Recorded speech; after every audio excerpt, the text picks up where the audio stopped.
What? The dog. There is a dog. Oh my God. No goodness. That's a little guy.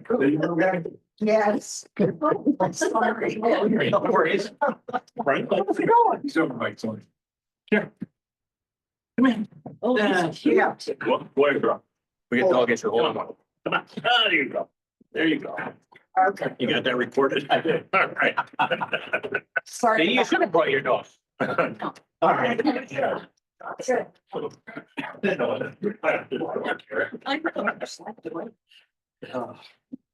All right, so we're gonna call this regular meeting and public hearing to order Thursday, March 20th, 2025. It is 7:01 PM. The roll call. So Anthony Bolduc, chairman, Lisa De Maria. Here. Alan Parody. Here. Tim Puglielli. Here. Puglielli, sorry. Dan Reinheimer. Here. Marion Stay. Here. Daniel Smith. Here. And Jonathan Katzmich said he's not going to make it tonight. All right, on to audience of citizens. Citizens may address the commission for items that are not listed on the agenda. Got some people in public here. Alvin? Yeah, I'm looking to get a variance to redo the upstairs of the building next door. Okay. I'm looking to do mixed zone usage upstairs with a commercial office space in the front for a startup company where realtor mechanical engineering in the basement too big to get out and apartment in the rear. Gotcha. Okay, but so you need a variance because it's not allowed through zoning? No, she told me up in zoning that there's along the books from like 83 or something saying you're not allowed to do residential, commercial on the same floor of a structure. Yes, Yes. because we're gonna be Yes. discussing the amendment today for mixed use building. Yeah, your timing. So I think you want to talk during the public hearing. Yeah, precedence was set already. They've allowed it once in town, so. Then books was allowed to have the books in an apartment in the rear. Yep. So. Okay, well, so we'll pick on you again when we get to the public hearing part. Cool. And then, but if you're in a fast track, the path is EBA, so it's always out there. Okay, anybody else? Any citizens? Okay, hearing none. We're on to approval of minutes for February 20th, 2025. We're gonna take a reading. They want to make a motion. I'll make a motion. You look for a second. Right, Lisa, Hi. Alan, Dan. Yes. And Daniel. All right, awesome. Okay, on to item 4, public hearing, text amendment application, amendment to revise the standards and limitations for mixed use buildings, section 7B30. Remove any mention of combined use buildings. The applicant is the Deep River Planning and Zoning Commission. So we kind of talked about this briefly at the last meeting. And if you guys look through the folder, this went to the gateway, excuse me, to the COG. And it looks like they sent some. Right, it went to both the gateway and the COG. Yeah, both sent letters. And it seems like they're all right with that. Yeah. And so we also have our crossed out version. Anyway, on to discussion. Zoe, do you anything to add? Well, just to quickly review, so this is the original language. That, talks about some of the things, no dwelling unit, where was it? Oh, the maximum number shall be 2.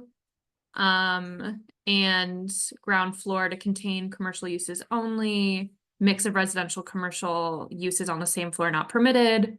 So this is what currently exists. And then after the last meeting, we talked about basically amendment option 1, which I have here, which just doesn't make any changes except to remove these things. So it would remove the gross square footage, 50% of the new existing building, whatever, you all can read it. And would just remove things, but not actually change any of the remaining language. But I did also want to provide this other option that would be some additional changes in beyond just removing the language for consideration and discussion. This would address some of the issues that have arisen recently, including for the person who's here tonight, but not just for him, for folks who are looking to pursue creation of new apartments in their mixed-use buildings. And basically factoring in the intention of a mixed-use building, which especially is the idea of keeping the commercial street side experience, while still allowing for some more flexibility, which could allow either for at least scenarios where it would make sense to have a residential and commercial on the same floor, or permitting of a ground floor residential where it would make sense. So I just wanted to share both options for discussion. Go back, this is new text, right, that we never reviewed before? The lower one. The lower one? The lower one, as a group, we have not, it's in the materials. So where's it coming from? So it's sorry. coming from, I've had about 5 different people in the last 3 months in my office with various scenarios of not being able to have mixed So use. this comes from the zoning enforcement officer, a change to our regulations. Yeah. I'm Recommendation. suggesting some things based on what I've heard for discussion. 830J, we're required under 830J to prioritize first floor dwelling. Now that it's a mixed use, that we get prioritized. I want to know where it's coming. Well, I'm saying these are discussions we've had. I'm surprised you didn't say it right now, but that's where that feeds into. It's also for the size, going back to ADUs or any other first floor. It's like right now, the ADUs, we have a 30%. We get more than 30% of the overall square footage. So after we do this one, we'll probably go back and revisit that one as well. I can Oh. also pull up the affordable The housing plan impetus of this priorities. is from applicants that want to do something contrary to our current zoning regulations. Okay. So Well, a Applicant- pattern. It's not just individual one scenario. It's I a think when variance there's a request. pattern, I just wanted It's a to bring up variance the request. conversation. all right, and so also, is this in line with the P O C D? So P O C D does look to add additional units to the existing footprints within town. This would allow that. So, Yeah, but not ground floor, street facing. right, Yeah, but our 830J plan that would allow us to pick off that box. But for clarity, the residential would be in the back with a back entrance, not Yeah. in the front. Correct. That's what this is saying. and this is just an option. It's, doesn't have to, you don't even have to act on it. We can go with option 1. I think Zoe was just throwing this out there from stuff she's heard in the zoning office. I like this, but also I think about, can somebody game it by putting a little doorway in a little area, calling it commercial and then making everything else residential? I mean, it can be I gamed. was thinking the same thing. You get, 6 feet of store frontage and everything's an apartment behind it. So I do understand that. Yeah. Personally, the second one, because it's on the ground floor, I do think it takes away from a lot of stuff. If you kind of do look at some of the stuff we have here. But again, that's up to you guys. Before we go farther with the commission, though, there's audience, I'm gonna let them go first. Since it's a public hearing, you guys are more than willing to chime in. Yeah, no, it makes sense. What I'm proposing over there is to do 506 square feet of office space, window front in the front. Bottom level's already existing. Restaurant's been there 20+ years. An apartment in the rear, egresses, both sides, all up to code. The electric's already been split, the gas has been split. So it makes sense not to really have those right on them. What's the worst case scenario as far as this happening in an area that you don't want? Well, so perfect example, he decides he doesn't want any seating in there anymore. He pushes the pizza oven to the front door, cuts the back off, puts an apartment in there. He's got a pizza oven and he just serves out the window. And so we've lost, and then, 5 years from now, he's out of there. We've lost commercial space on the ground floor. So those implications you have to worry about. So that's one of the things that I see with the second option. The upstairs thing always kind of was odd to me that you could only have 2 units. We have a bigger building, like, again, 500, not 500, the Smith and Wesson factory. You're telling me in that whole building, you can only have 2 units in the upstairs? So, I think the first one more aligns with the P O C D. But anyway. Mike? So, Shannon flashed up, I know, and I read it the other day, what the changes are. And she wanted the changes really quick. So what is the, I guess the genesis of the change, because it's going from the board to where I read it. Put it on, Zoning. I was gonna say- Planning are the ones who are pushing, proposing the change, is that correct? And the reason, planning and zoning committee commission is who's proposing this change? Correct. And the reason proposing the change is to. Public. It's not true. We've mixed two things. Planning and zoning is proposing the first change. Mhm. Yeah. Not the second change. Yes. So that's new information. So they should be completely separate. Sorry, I forgot what he asked. So, the reason we're here is because planning and zoning propose a change. that's correct. Right. Yeah. Okay.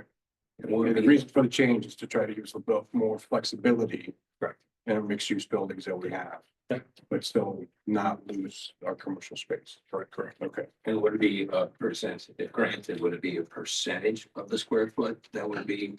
No, that's in there now. We're kind of taking that out. Yeah.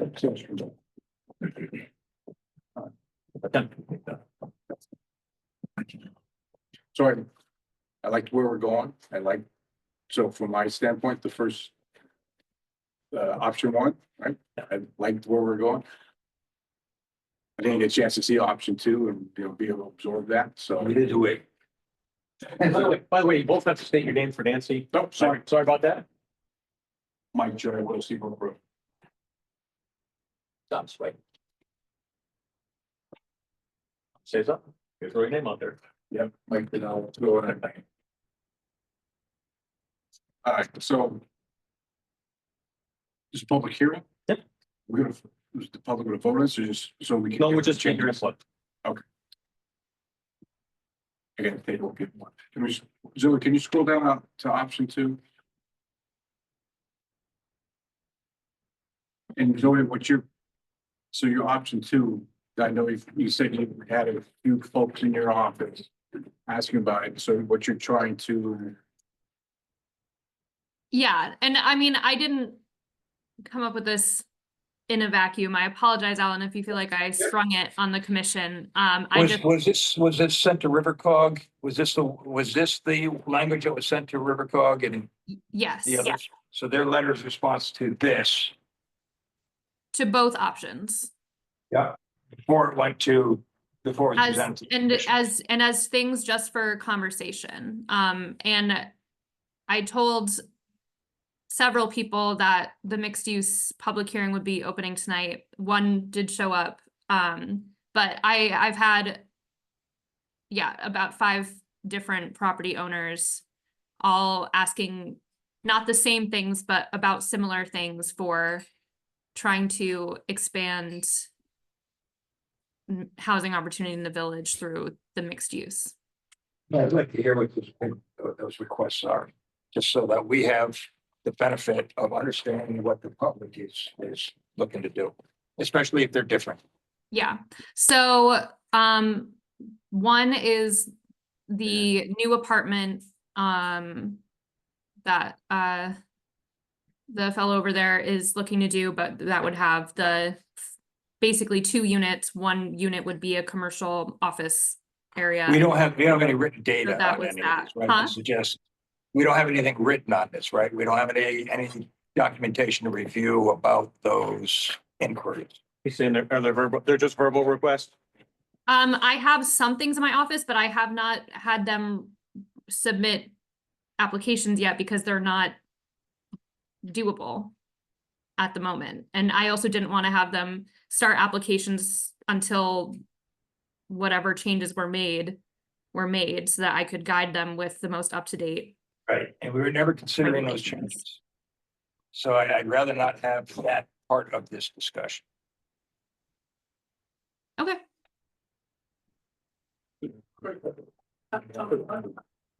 What are the requirements as of now? Is there a square footage minimum required? So right now, the ground floor is gonna remain commercial use. So we're gonna keep that. That's what we're looking for. The second one is a mixed residential commercial use are not permitted on the same floor. So that's one of the things we're I think we're trying to cross, I lost my highlighted one. Here. Oh, sorry. Here it is. So the main residential commercial use are not permitted on the same floor. We're gonna keep that, no more than 50% of the gross square footage of new existing buildings shall be used as residential dwelling units. The maximum number of residential units shall be 2 and not allowed on the basement or first floors. Dwelling units shall have a minimum floor area of 500 square feet. No dwelling unit shall have more than 2 bedrooms. So those are the ones we're crossing out, is that from no more than 50 to no dwelling unit shall have more than 2 bedrooms. Now, the Those are the ones question we is, talked about. That's the ones we discussed so it last. states that, so if granted, the front egress is in the rear. Yep. But the front entrance is a public entrance for that has a hallway they can enter. That's not primary entrance for resident, but the resident could, the office, it's a common staircase, and one door goes to the office space, hallway goes to the residence. Correct. Okay. All right. So would option 1 allow that to happen through the front entrance? So option 1 would remain, You have to have rear entrance. well, no, there's nothing about entrances. That's part of the second one. So the first option, the one that the commission had put forward, to just eliminate, you could have 3 units up there, or 2 units or 4. But you still can do, You couldn't have mixed use up there. You're gonna have to make sure you're on the same floor. but you can apply that. Well, you could, I mean, go ahead, Zoe. I was gonna say, you could take out a mixed residential commercial use are not permitted on the same floor, and it wouldn't affect the first one where it said ground floor to contain commercial use only. Right. So Yeah. That's it. And I do want to also just say, so it doesn't also appear like I suggested it just because of one applicant. Some of the other ones, obviously, we did have the recent variance for a ground floor commercial, ground floor residential. And then we had somebody who wanted to put in a 3rd apartment, but currently cannot because of the way the regs are written. And I have a space that is a commercial, currently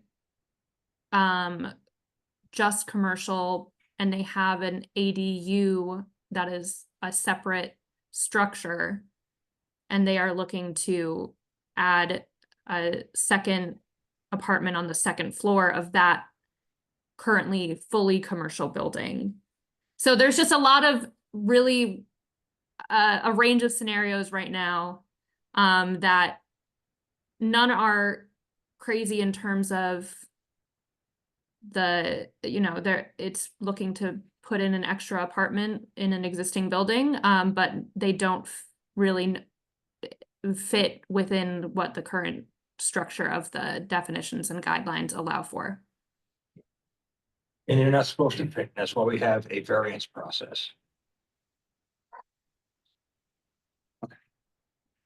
This should be weird. Yeah, for can I ask the last one, 7B30-7?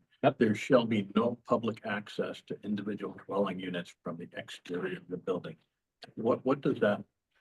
I was curious about that myself, but I'd have to go back through the regs to look at that. That's just, How do they get into their units? I think from the back. From the side or rear entrance. There shall be no public access to individual dwelling unit from the exterior building. I guess so you'd have to enter the building through a common entry and then go up to your unit? Is that kind of what that's reading? The keys thing is street facing. Yeah. Front door on the street. Yeah, except it's not saying. It doesn't say It's that. not street facing. That's the second one. 7B30. This one. That's an odd. There shall be no public access. So this was probably making a correction to that, Yeah. but this is a different intent. Yeah. What's the intent of this? I understand what you're saying. So how do we get in the building? Building, yeah, it doesn't make sense to me. Nancy, you were here in 2012. Yeah. What was the reasoning? Specifically in January 2012, it meant something. Right. Well, that was when the reg was changed. As it reads, I would suggest it means a vestibule, that that's a common entry, and then you enter the unit. So that it's, yeah. Okay. All right, So still your. Go ahead, Mike. So you mentioned, then option one, so I guess option one, option two, is that the way we're gonna list it? Right? Yep. So option one aligns with the P O C D as currently drafted. Yep. Option two does not at all, or option two gets into It gets doesn't into, apply to space, obviously, but it's. yeah, I feel like there's too much play there because you can, again, you can eliminate a lot of the commercial space on the ground floor of these places. Yeah. Make it tiny. The one that started here, a mix of residential, commercial uses are not permitted on the same floor. If you take that out, there's no real change because the one before that says the ground floor that contain commercial use only.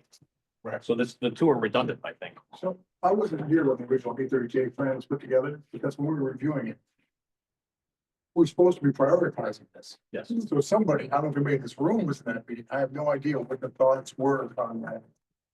There was, as with everything else that was in our plan. So the A30G plan that we did, I was here for that. So a lot of it was to look at these empty commercial buildings in general.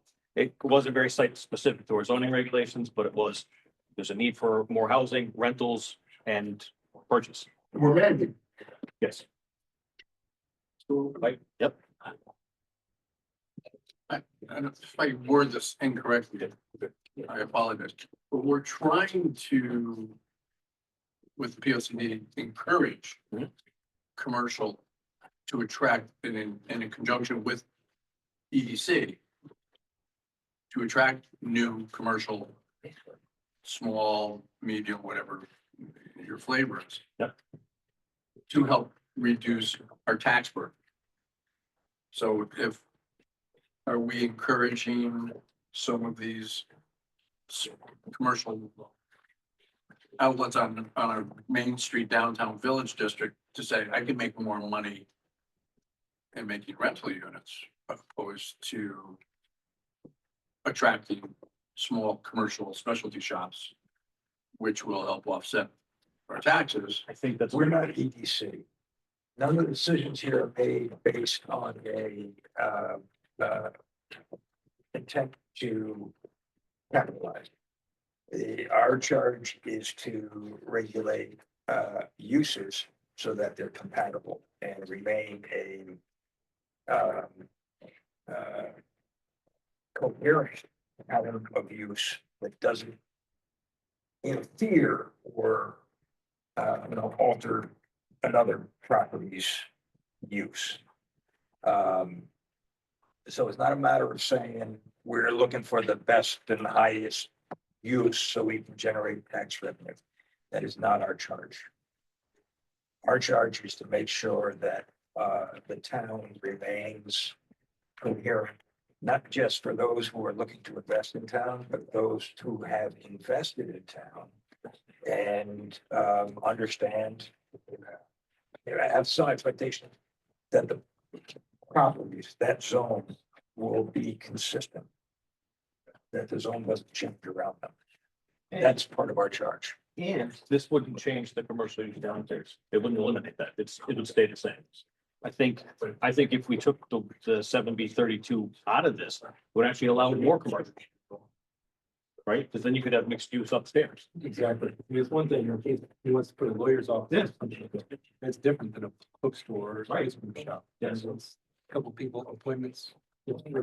Yeah, I think so too. That's why I'm tempted to get your all opinion on adding that to the removal, the strike out. Yeah, but the ground floor, I do have a problem with. Like you said, smaller. Yeah. Right, I don't want to take away from Yeah, that. but that's their, the ground floor. It is there. Yeah. So back to that prioritization thing, the reason that A30J is to have accessible stuff in the village area for. Two of them. Well, how we actually allocated to do it, that's up to us. We have quiet in the room. Excuse me. We have quiet in the room. But is there a way that we can do a requirement in here, a first floor within the village limit or mixed use, has to be accessible? Or you can be restricted. I don't know if you could do that. We have 40 units in 10 years. That's one of the. I don't, in the event of a remodel or something, Right. then really accessible, maybe. I think accessible, because that is the state mandate.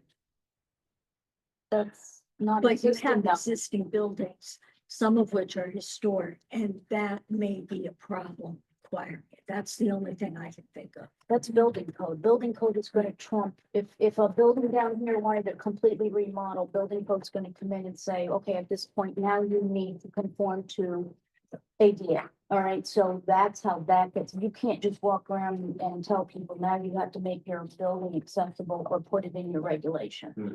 Building code is gonna tell them what they have to do. Okay. And yeah, you can't just Yeah. tell people they have to do it. All right, audience? If not, Like I said, I like option one, right? It seems like that's the direction we can go on.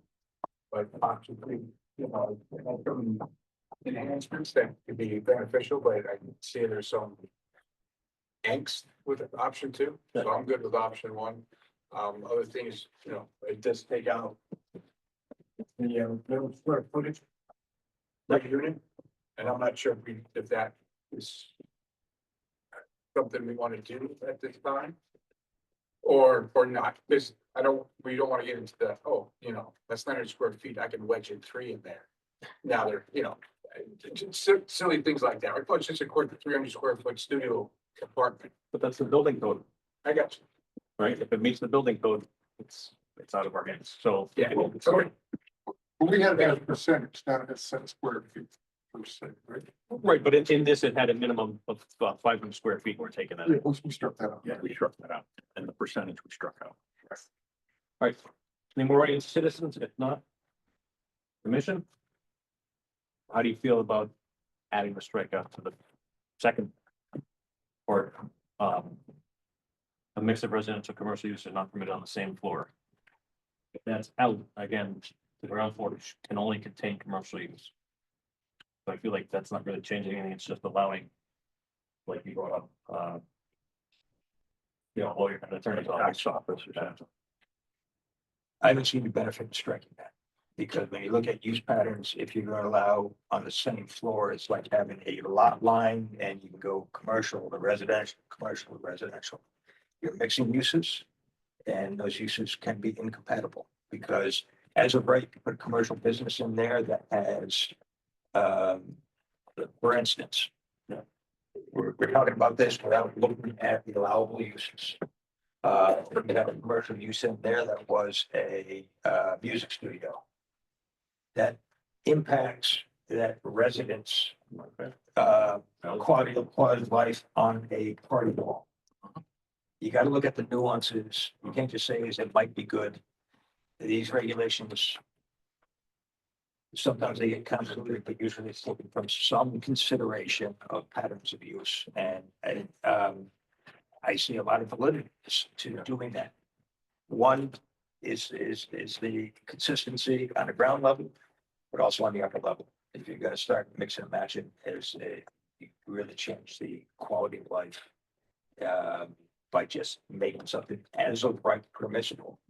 If you end up with a potential use which is compatible, professional services on the second floor, there's a reason to do it, and there's a hardship associated with it. You can do that by variance, and that's why the process exists.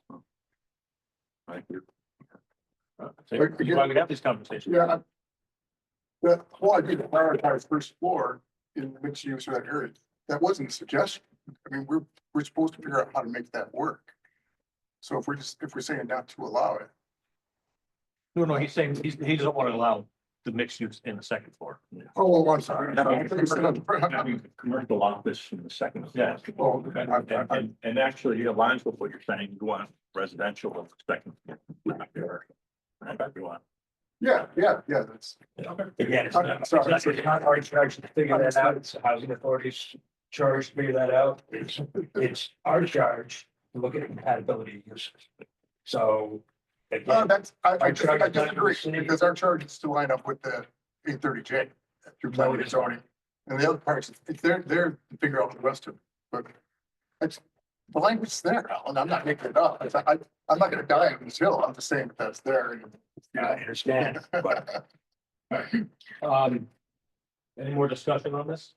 Well, I was just gonna say, I guess I don't have a problem with mixed use on the second floor at all. it's not our job necessarily to suggest that a music store can exist with an apartment.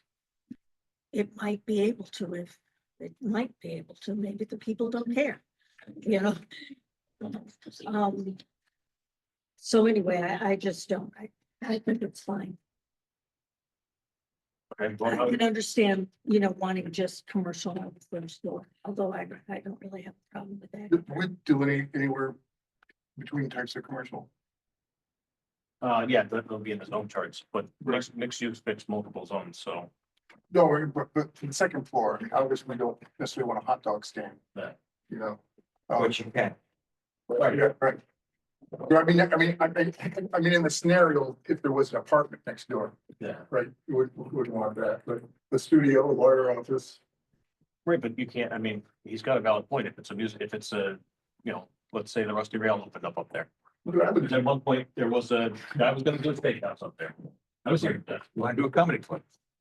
They, Hasn't anybody? But it wasn't mixed. At least one point in their, So I think that, I think in the event that you rent an apartment and there's already the Rusty Rail Right. upstairs, you know. that's one thing, but when you already have an apartment upstairs and then we change these regulations and something like that goes in, now it does disturb your quality of life, because you didn't ask for that. Hmm. I think commercial on the first floor, we should stay with that because there are other places in town, other opportunities for first floor residential.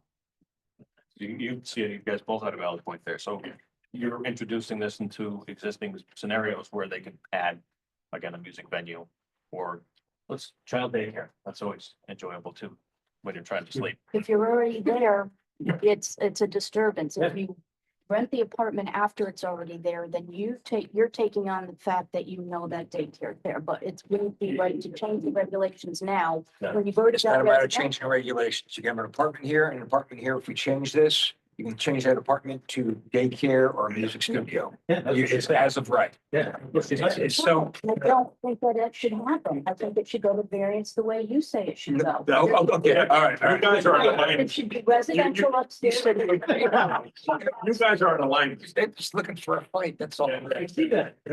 And I'm in alignment with you. I agree. There are other places in town where we can do first floor residential for people. There definitely are other places. We don't have to do that with our mixed use buildings. All right, so there's three. Fair enough. There's, all right, so you're agreeing with them, Daniel? No, I think that there are scenarios for accessible apartments. I think that, the one that just went on Bennett's. Yeah. Behind, I think that was a great opportunity to make it handicap accessible, particularly because it's right next to the grocery store. I think that this could be an opportunity if it was accessible. But that could be handled through variance, and that could be a condition of variance. You're talking about the first floor, is that what you're saying? Yes. And then it's really. So are we, a lot more I think we're in regulations. alignment on the second floor, that only residential, Mhm. is that? Oh, so it doesn't get to the- Well, Mary, Well, I Residential or to some commercial. extent, I think it can go either way. I don't really care, but I don't think it's horrible. I guess that's what I'm saying, but that. I mean, this is an improvement. At the moment, Right. you can only have the 2 units, so. I mean, you gotta look at it that way. So you're not getting everything, but you are getting more units upstairs and it helps our. And well, we took out that you can have more than 2 minutes. That's what I'm saying. Right, I'm saying we're gaining. You're getting something. Yeah. So you're okay with leaving the mixed use, the commercial use not permitted on the same floor? Well, I don't personally have a problem with that, but again, I'm not, other people, I'll go along with, if you all feel that's bad, fine. Sam?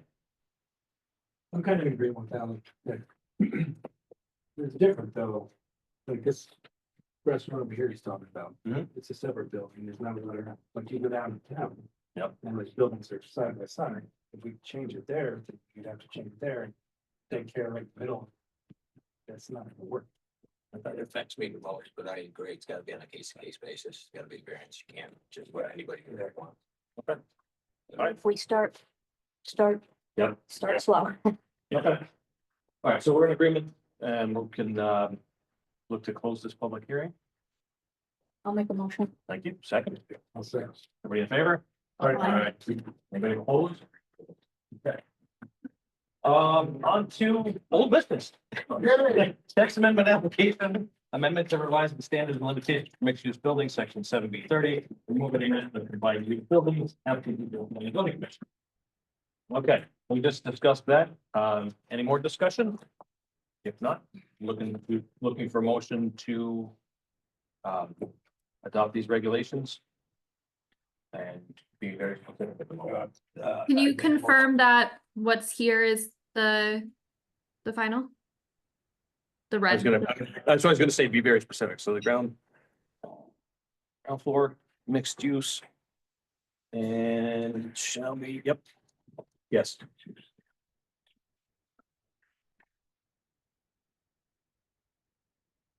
It's basically option one. Awesome. Well, then, I was gonna say, when you make that motion, say option one, say it's in line with P O C D, if that's what you guys choose. We didn't discuss that in the public hearings, it hasn't shown to us yet, but now that we have, it, don't we have to discuss that before we just say, no, we're gonna go the other way without discussing the second option? The bottom line that we need to address. Valid point. But I don't want to look it through and then next week we enter the other one in, and go back and change it, then it'll actually just take more time. Nope, you got a valid point. So we do have to discuss option two because it is on the agenda. Part of the package. So. You guys have any further discussion on that? Zoe, can you show me Yeah, option can you two scroll on the back up, screen? please? Thank you.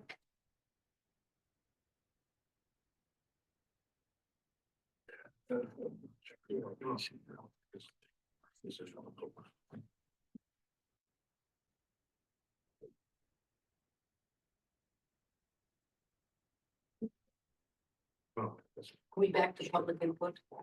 No. No. Yeah. I'm not crazy about the idea that somebody could put a pizza oven and everything else. Yeah, Yeah. take away the whole commercial. Just trying to use Alan's point, where you take the worst case scenario, see where it fits. You scroll it up, sorry. There's more to that, isn't there? I mean, up the other way, the other up, the other. That's it, that's it? Oh, that was it. No, no, there it is. Okay.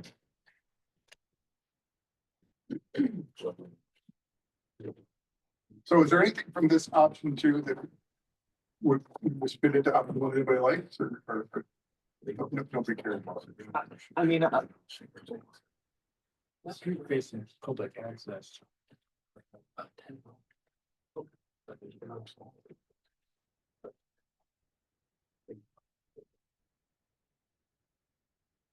Well, street facing access, if it is just a door or a home. Again, a lot of buildings actually are designed, that, even if it's all commercial. Can we ask the author what the intent is of that language? Thanks, Alan. But it seems like it was put in 2012. well, no, but there should be no street facing public access. Well, they're adding. Street face. Right. Yeah. We discussed them a little bit earlier, but we. No, what? So there shall be no street facing public access to individual dwelling units from the exterior of the building versus. Is that just because there's some confusion about there shall be no public access to individual dwelling units from the exterior of the building? Was that just trying to Yeah. correct something? yeah, well, it was kind of a confusing sentence. I honestly, because I would have to go back to, because I think I asked John about it too, what he interpreted this as. And what we were thinking about partially was a lot of, the buildings like these may have or backside access, including fire escapes, or people build stairways up. And it just seemed a little odd and unclear about not being able to have any kind of public access, and what that meant. So, if you want, I could try to also try to see if there's anything further from why this was adopted in this way in 2012, because that I didn't dig further into it. We were just looking at the language and thought it was a little. Can you grab the zoning regs? Because at the very end of the zoning regulations is, sometimes they elaborate a little more. There might be something from January 1st, 2012. I thought of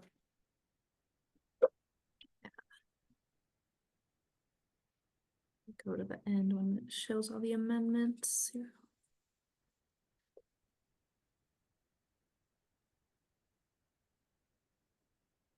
So while you're looking that up, I'll make a comment about that. We have buildings in town which are conducive to having second floor apartments that are only reasonably publicly accessed from the front. If you look at the stretch building down near Calamari's, it's a historic pattern of use. There is not reasonable access from the rear for public visitors. And that's an existing condition of that use. You know, the Main Street, ideally, we would have more infill, such that you have kind of a homogeneous streetscape. So to make access from the rear of the building for a residential unit on the second floor, it would preclude street front access. Could be problematic. So, I'm not sure why making that an absolute condition by writing it in the regulations would solve anything or prevent anything. I'm thinking the one that's closest to the gazebo is a perfect example. So right now they have 2 units upstairs. Let's say they want to add a third. They can't possibly get into that building any other way except from the front, right? So now you've said they can't have a third unit only because they can't swim into the unit from the back. So that's a valid point. It doesn't really say, I was gonna say, the regulations do not say why. Yeah, it's just odd. But Yeah, there were no notes at the end of the regulations. I am seeing if I can maybe find minutes from. I mean, having that entrance section could be safety, you know, access for firemen or emergency responders. As opposed to going around the back or, you know. okay, I agree. Okay, so anything further to discuss on option 2? I don't know where we ended with that last one. Yeah. We recommended keeping it, getting rid of it. I just want to make sure, I didn't want to have to go over this again next year. Yeah, so that's what we're saying. Are we gonna even consider option 2, or is there anything we want to take from option 2 for not? I understand that, but the last one on option 2 Yeah. was the only one that it seemed like whether we have a debate about, and I didn't know where we ended in that debate. My recommendation, if anything is struck, it would strike that complete as opposed to amending it and saying street frontage is if you read this verbatim, it suggests that to access an apartment, you would have to go to a Common entrance in the back. public access, that you would have to have a direct access to the private unit Yes. as opposed to going into a common vestibule. No, it's the opposite of that. It says no public access to individual dwellings. So I Which think, means you could have private access to individual dwelling units. Right, so I would read. right, so you said you can't. So if go you had a common lobby that. I got it. access I got it. You can't- two apartments. yeah, you That can't would walk be- into the pizza parlor and then go to your. No, So my guess as to why that would be is that, if you have a dwelling unit on the second floor, you have to have private access to your unit from the outside. You can't go through a public vestibule where somebody could be hanging out. Okay, you gotta come in there. I think this should be struck then, because now you're saying, I will have 3 units. Right now I have nothing upstairs. Yeah. I have 3 units. They can't be a common entrance. They have to be 3 individual entrances. So now you've added 3 more doors to the front of the building. So or 2 doors, one to go. the reason, I'd suggest that we leave this and address it later, because we discussed it for 5 minutes without understanding really why it was there. We're making a fundamental mistake. Yeah. If it's not broken, let's not fix it. We're fixing one thing with the language that we've discussed and considered over a period of a couple of months.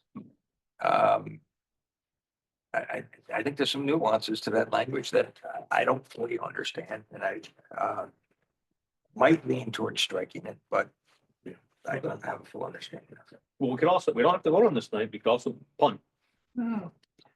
Just, I mean, if we want to study that last bit. I'm okay with leaving that. Okay. I think there's a motion on the floor, right, to approve it as written amendment. Is there a motion yet? No, No, that's what we just want to knock out option 2, so we have, I feel. Yeah. Whatever. That's right. We want to add an additional question. Yeah. No, we just did it. Yeah. That was, that's just done. That's done. And then you were gonna make a motion, so if you want to.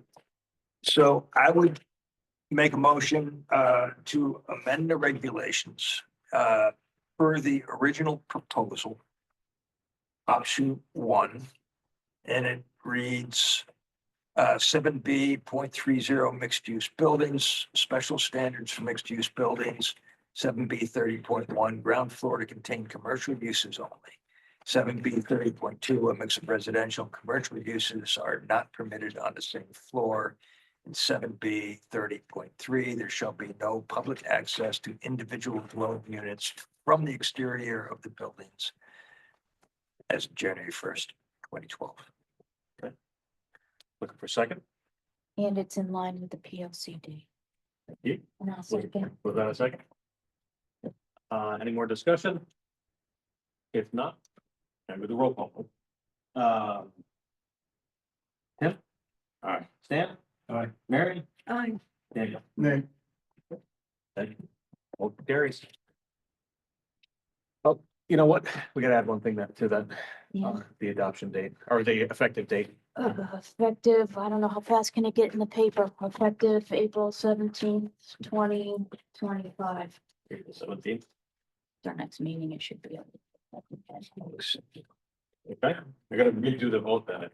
If you guys are all the same vote, yay, all the yays are the same, except for you as a nay. Yeah, only nay. Okay. All right. You're kind of singled out.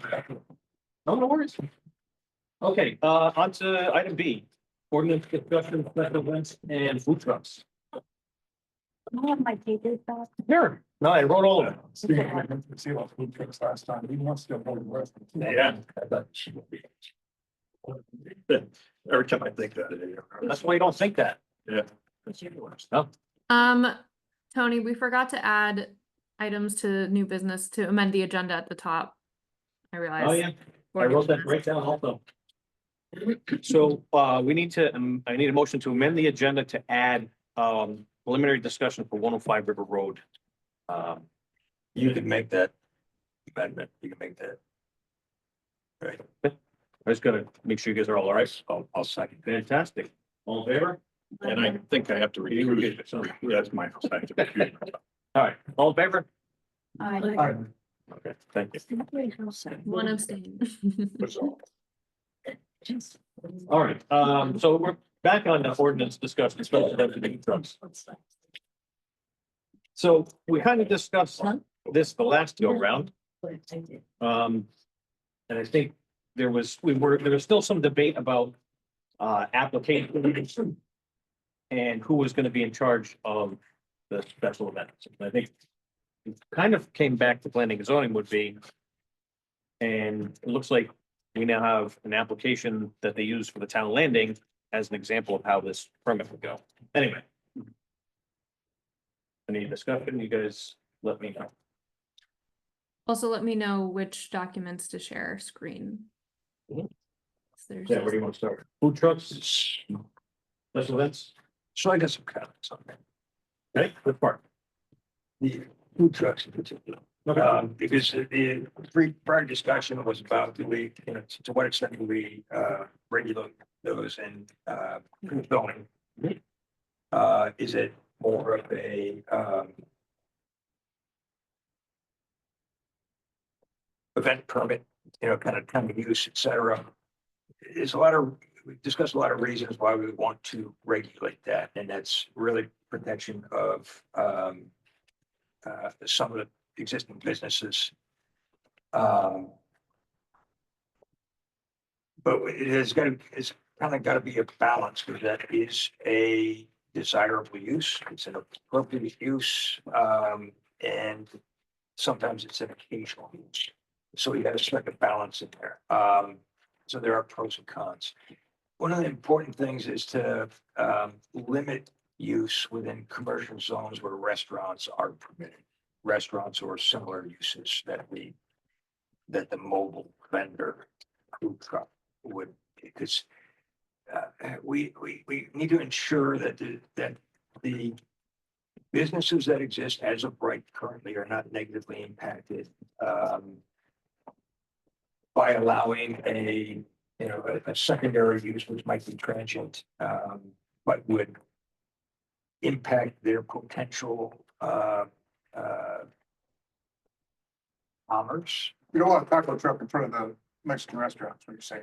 Is kind of what I'm saying, right? I agree. So at the same time, we, we want to support the local economy because the food trucks are beneficial to other patterns of use, specifically park and recreation, events, Yeah. that type of thing. So, there is the ability to regulate that within those zones, so it is an as of right use. But if we put it in as of right, it doesn't limit how many there are. Hmm. So to me, it's one of those things we almost have to do an overlay or almost like spot zoning, say, you can have a food truck or a transient commercial use at this location, and at this location, and at this location, because again, if you say aspirate, it's like, well, wherever you can park, you can put one.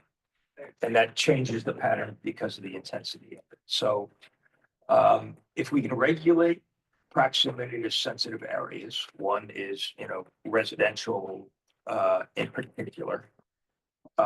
So within certain zones, it's appropriate, but there's got to be limitations to it even within certain zones. So if we do have an event, and it doesn't come through a planning and zoning regulation, that there is an occasion that you want to have, a party in a residential neighborhood and have food trucks at a wedding or any other zone, that would be a time of use, it'd be a event permit. But I can see in particular zones being the what do you call, what's the park, what's the green zone? What do you call that? God, Preservation and recreation. Preservation recreation. I could see that being as of right, Hmm. but in designated areas. But it would require somebody to go through and identify with it where that would be. And you're also saying limited number. That's why I say designated areas, because you can say, No, I'm where there's a plot, appropriated to that, so that Devon's Field, say you can park 1 or 6 trucks over here, and then Flatwood, you can park 1 or 6 trucks over here, and The brewery, same thing, but you have to be careful because the brewery, that zone allows restaurants. So I know what you're saying. So you have to be it's very Actually, specific. it doesn't. The industrial. that's right. Well, it is industrial. So actually, that was the other one that had earmarked, was industrial zone, because there are compatible uses there. Yes. Because if you have music venues or brewing, not allowed to make food, it's a compatible Yeah, use. when I- And also in the industrial zone for the manufacturing, that's an issue we talked about last month, where when you bring in a food truck, absolutely. Yeah. So there are 2 zones which would be absolutely compatible and I think beneficial. Zoning regs, or not the regs, I'm sorry, Zoning the map. zoning map. Because I agree with you. I think, Every now and then, yeah. so you can beat me to it. I think I might have. Oh, she got it. We're talking pinks and greens, right? Yeah, and we just need. Yeah, we need to talk about maybe where it should not be located. Hmm. And then, I don't know, tapped on one of these, there was transient and stationary, so maybe, I don't know if we want to look at that. I did Yeah, want to. maybe instead of what Alan's saying is where it can be, maybe it's where it shouldn't be, because it might get a little difficult. But where it can be, as opposed to where you don't want it. I did want to point out that Hmm. a big comment was the color of this mapping. So we did have that, instead of having 30 purples, there's now a navy blue and a brown. Oh, okay. So anyway, just wanted to point that out so we don't have to finagle this light colored purple, the medium colored purple, I'm gonna do a change to it. I know you're So, Alan, I want, not. Sorry. Alan, as far as the secret zone around the restaurant, that's totally clear to me. I've had that happen with my businesses, and it's very frustrating. Yeah. Residential, I'm worried back to what I heard, you could have, but then you have to get an event permit. Be an event. So it wouldn't be that it's restricted from. Yeah. From your house. If we had a party for you, we would just have to get a permit to bring an ice cream truck. Yeah, okay. To a private property? Yeah, I mean, like, there's For a, a birthday party, you wanna have a permit for a truck on a private? there's a property? business in Chester that all they do.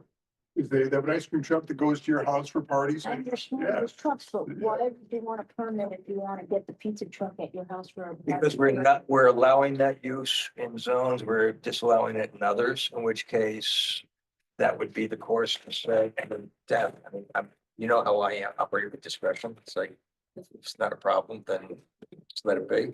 But that's a but if you want private to- party, not parked on the street where people live, where it causes So traffic. if you can't regulate it, then it's Yeah, not an issue. But that's a need to be regulated to that degree. But, That's what he's saying. He's saying if it happens on a private property, who's gonna complain? And by the time the complaint happens, the truck is. I guess this goes back to, if you say, yeah, well, as of right, you can have food trucks, then you could have a food truck on your property every week. For private event. Every week? Yeah, why not? It Gets a Why- pizza. why- I mean, because keep in mind, food truck is also. Hot dog, because nobody's. But every week you But have. if, but if. Yeah. Hold on, we just, we just got this stuff going on. One second. Because that's not a normal pattern.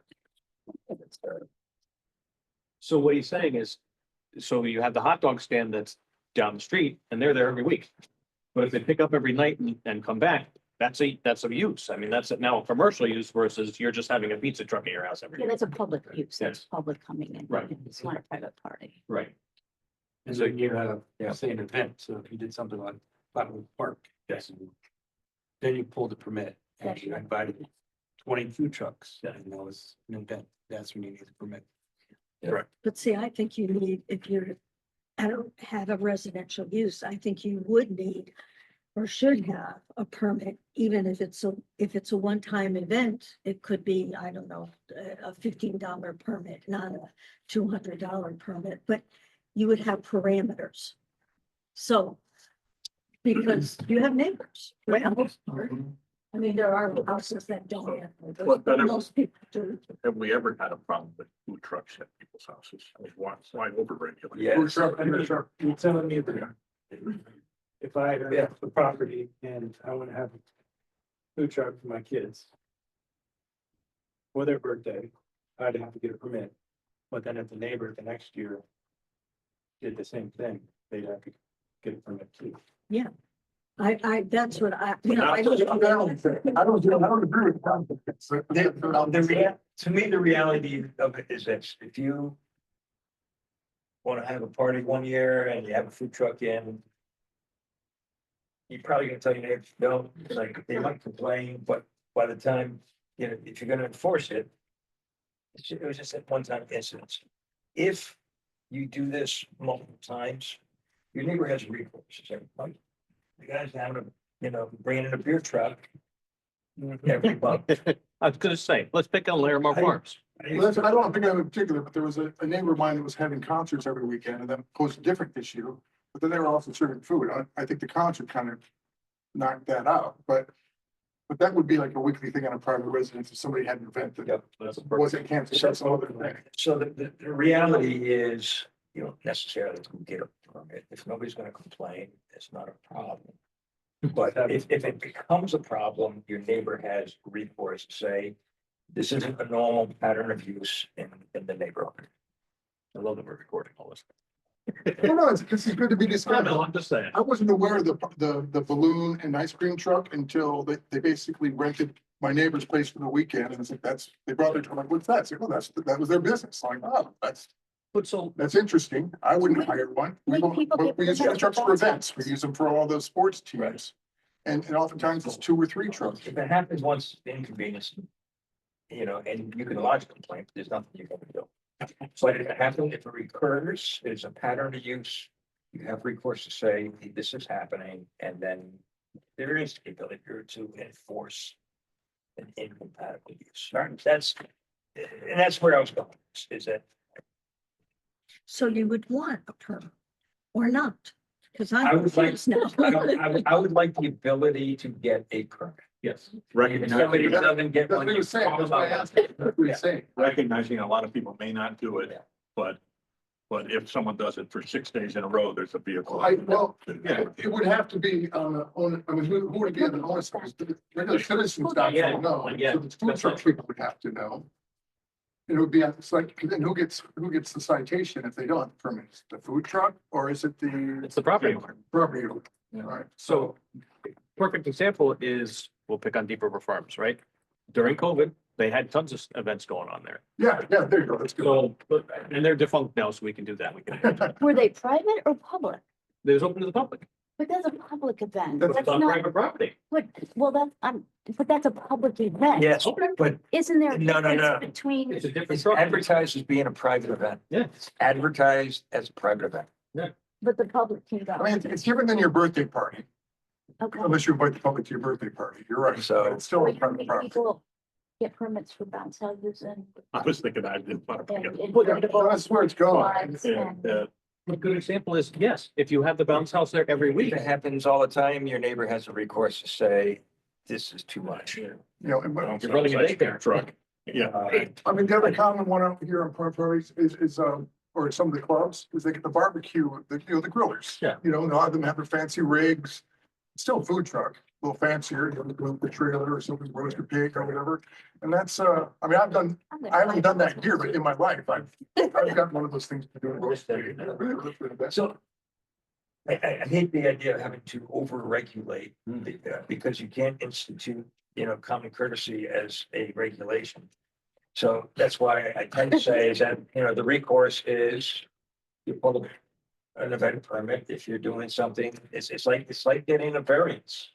It's that, yeah, it's not necessarily allowed in my I tell you, I neighborhood. can complain about the food truck, but for me, if you make it past the minefield, and the electronic guys and the machine guns, Yeah. then you can Once complain. you think you're Because gonna I'm get a gonna- complaint, then you go and you ask permission, you get the permit. Complaint is what Yeah, I don't agree. I think that's. We can restrict I think we can restrict the amount. Somebody has like 8 trucks on their property. Without a special permit, but I think anybody getting an ice cream, I mean, what are you gonna do, like a What's- grill, a barbecue, what is a food truck? 2 trucks or 8 trucks, I don't know. Well, all right, so we do think Many trucks. we have, we have a jumble of stuff here, so let's narrow this down, because I don't think we're gonna finish this today. And it sounds like so we do want to regulate this through zoning. It looks like Clinton has a pretty good example of that, although theirs is all by zoning permit. And if we want discretion, you probably want it by special exception, because if it was by zoning permit, they could just come in and get it anywhere. So an event permit would not be done through zoning, so in order to cover our portion of this issue, I would say that I push to draft some language to make food trucks or transient vending permissible in industrial and park and recreation zones. Would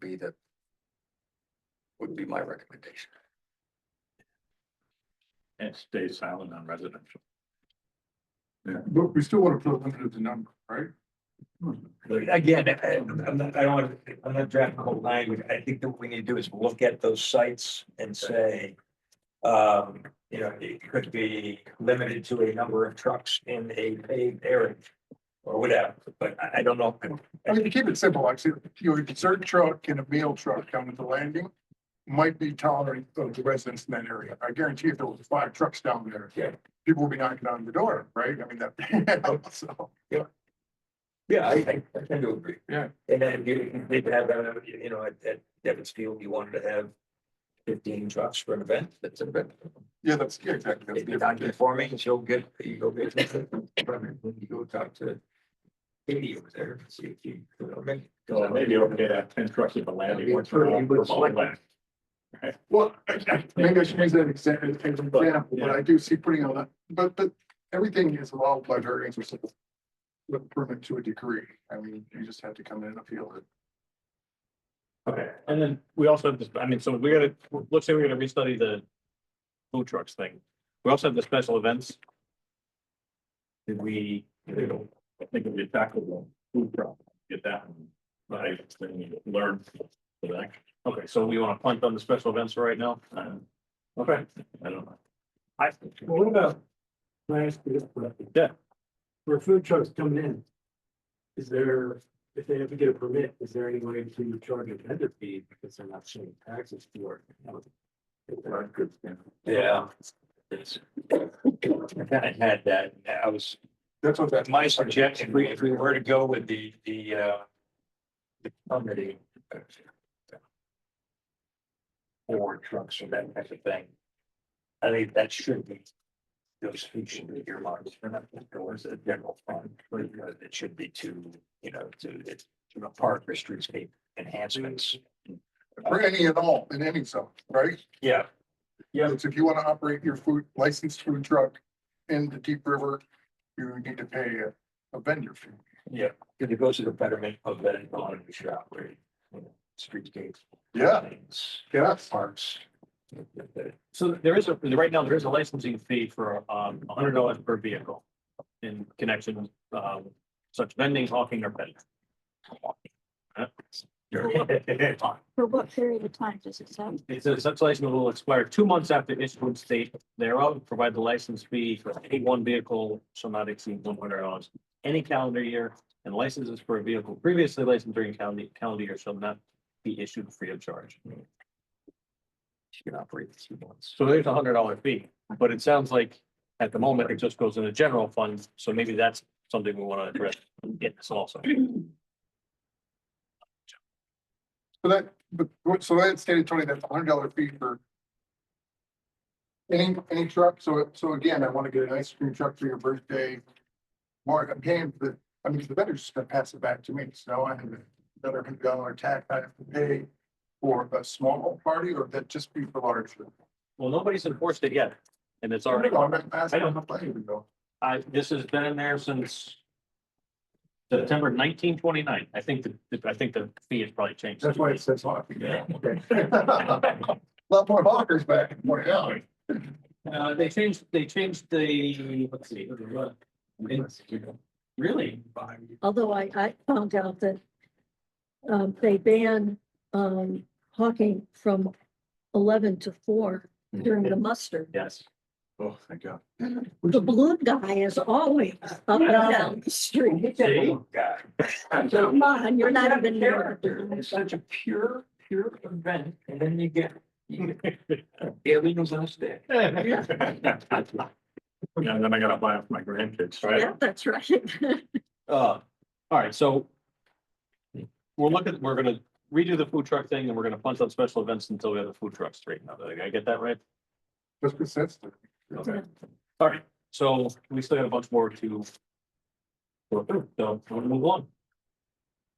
All right, on to new business. Item A is MS4 2024 report.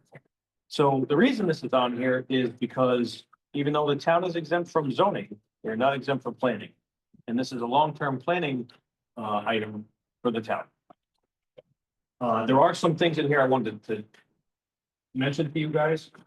But we do have to give a positive or negative to them putting this forward. I mean, they can override our vote, even if we say it's a terrible idea, which is not, it's required by the state.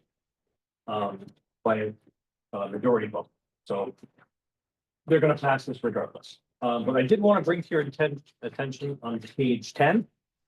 So they developed a GIS layer for all the stormwater outfalls. And it doesn't look like we are able to have access to that, which I think is odd. Since we have a whole GIS system. Yeah. And there's a bunch more that are in here that we should go through. So, so in 2017, they introduced, low impact development designs for new projects. And that should have been implemented and hasn't been. So, and then they have, that's ongoing to 2024. They would make encouragements. So again, it's a planning thing that we should be looking at. You know, we'll talk about it more at some point. Same thing, there's retention ponds. They also have a GIS layer for all the existing retention ponds and detention ponds. Again, we don't have any access to that, so. Is that the Nathan Associates who created? Yep. And they're our town, we don't have a town engineer, we outsource it. Yes. Okay. So there are town engineers, we always use them. So, but we paid for it, so. Yeah. Okay. Additionally, there's so they're connected impervious areas, which is also on page 20. Again, another GIS layer that we don't have access to. So my recommendation would be to pass this along, say, we give a positive to the town adopting this, but we think that the GIS layers should be incorporated into our online GIS, and that the planning commission will look into low impact development standards. So who has access to the GI? I mean, they built it. Somebody paid for it. Yeah. Who has access to it? If it's on the Sounds town, like Jacobson.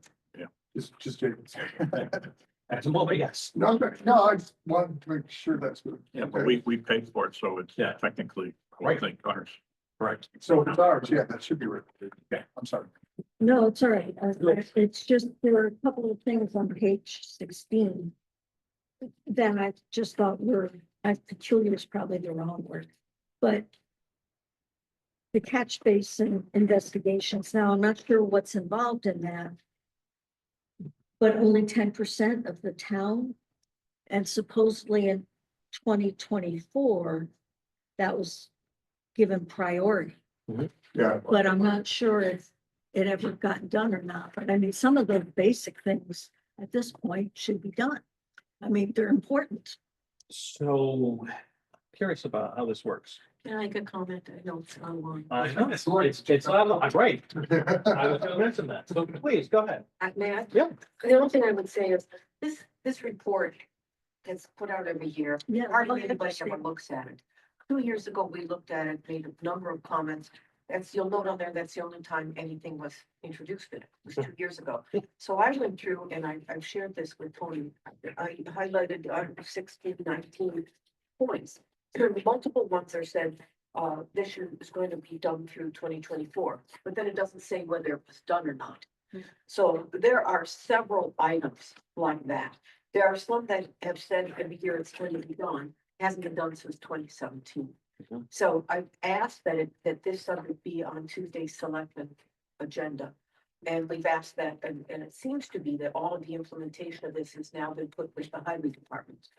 And we've asked for a report from the head of that. So I hope you're also going to put it on the agenda and we'll see, but all input on this report has to be given to Nathan by the 31st. So anything, what I would highly encourage, is to do something collectively, as you said, and ask for access to the GIS. But it would be helpful if you would go through and list everyone that you think hasn't been addressed, and if it has planning implications that matter to you. Another thing that has come up, someone else brought to my attention, is that from the catch basins, what's happening with all that material? Where is it going? Has it been tested? How is it being disposed of? That is not answered in here, and they're fairly important. And just so you're all aware that you can't reuse that material. So when you salt your roads, and then they sweep it back up, it's not coarse anymore. It's smooth, so they don't reuse it on the roads. So it is disposed of somewhere. It's minor, Oh, So minor, but it's a lot of them. my question is, of these things on the list, as opposed to the question of readers, which are not on the list. Are any of these enforceable? I mean, the things that have put, I know we have a lot of plans that we create, things don't get looked at again, but that has a lot to do with continuity. At the beginning of this document starts with the list of people, so, but is that, any of this enforceable? So the low impact development standards actually are. So planning and zoning commission is supposed to, and this is a reg change that we're gonna have to make. So the state comes out with their stormwater management manual and their soil erosion control manual, which they just came out with in 2024. And they have updated standards, and in those standards are low impact development. Are those standards guidance or are they mandates? They're mandates. So we do have to adopt some of these. Yeah, We should be looking at. that's what I was getting at. It's like, do we, So again, it's in this, you're supposed to be following it, which we have to look into. because to what Miriam's saying, we wouldn't know what's happening with reporting metrics because we don't have access to the GIS to see if there's any difference. Right. Correct. well, and some of it has to do with just general use. In Essex, for instance, they cleaned the catch basins every 2 years. I mean, they sucked everything out. Yeah. It was a contractor, and I don't know where it was disposed of, but it wasn't disposed of in Essex. It was, it's part of a truck. it's just important to do. You know, it's ongoing maintenance that's important to do. They did go deeper last year. Yeah. So I saw. I'm sorry. Yes. Sorry, we just speak after. They did do it deeper. It's I saw. really, they're doing Yeah, so specifically on this report, so for instance, the in-progress ones. So 3-1, develop a written plan for illicit discharge detection and elimination. Mhm. That sounds pretty important. Mhm. But it's in progress since 2019. Mhm. And the highway department manager is supposed to do it. Mhm. So is our job to highlight that and say, what's up with it? Or is that the select? I mean, who makes sure that the highway department manager is So, accountable for that? hey, so the first selectman is, because that's the way it was set up when they first started doing this. It does say it in here somewhere. But again, as the town's planning commission, or even though planning is on, the planning commission is supposed to make the recommendations on this. So I would think one of the recommendations would be some of the in-progress ones that are aged Mm. and important. I mean, there may be different levels of importance, Yeah. but there should be some kind of task to hold whoever's responsible accountable to get it done in a certain date. So, you know, that was a perfect example of illicit discharge. I don't know, that's pretty important. I haven't looked at it since 2019. When I first read this, and maybe I was correct, I thought because it was about the storm sewer system, the sewer system, it was just isolated to storm, but now I'm understanding Yes. what the selectman had said, that no, this is everyone, well, this isn't, obviously this is an issue, but you know what? When I bought my house 10 years ago, all the culverts Yeah. were plugged, not plugged, they were underground. And I had to remove, and what was happening is that area of Highway 80, every time we had a big rain, was flooding, and the fire department was going down there. But direct, so. Now it affects me. Right. And some of these, and it seems like the highway department has a lot to do with it. Yeah. Some of these, you know, implement citizen reporting program for illicit dumping, right? Yeah, where is it? That's easy, you know, here's the 1-800 number posted, right? Yeah. You know, keeping track of when somebody reports an illicit discharge. Mhm. That's an Excel spreadsheet, come on. So, I don't know. I agree. It's easy to keep them, somebody has to keep them accountable to get it done. So I don't know how to do, I mean, how do you want to make our recommendation? Yeah, that's why I asked, it'd be easier in my mind if it was just the sewer system, because the reality is, I worked with town hall to figure out how to solve that. Yeah. And we found that there's like one office for that highway area of Route 80 all the way through there that handles basically the whole shoreline. And they have like 2 trucks. And basically they told me, get a shovel and do it yourself, which is essentially what I did. So there's been on that strip, there's been discharges. I don't know that anybody ever came out to report them. Or document them or follow up with them. They're all very Tower Hill Lake right now. And you know, there was home putting up on the shore this morning. I saw it. It's from discharges that occurred uphill or. So you'd be able to call that 1-800 number, the highway. Yeah, because I was aware where the one had number is. That's why. It is, it has created. Well, it just on Route 154, I mean, look at all the stuff that's going into, well, eventually it goes to Keyboard Pond. But that's a state highway. And the discharge is directly into the pond. Yes. So you can see the plume of all the dirt that keeps getting Yeah, but that's washed out. exactly, that's my point. But the problem we ran into was that basically they just don't have anybody to work on it for the state. That was it. Then what they actually said to me is when some of these culverts are nearly buried, the road is flooding out. You know, it's an issue, safety issue, and they're like, all the culverts are buried. You know, they're kind of what do you expect us to do about it? So, Maybe I think what we could do is we can give a positive recommendation. However, we would like access to the GIS features to be added to our town GIS.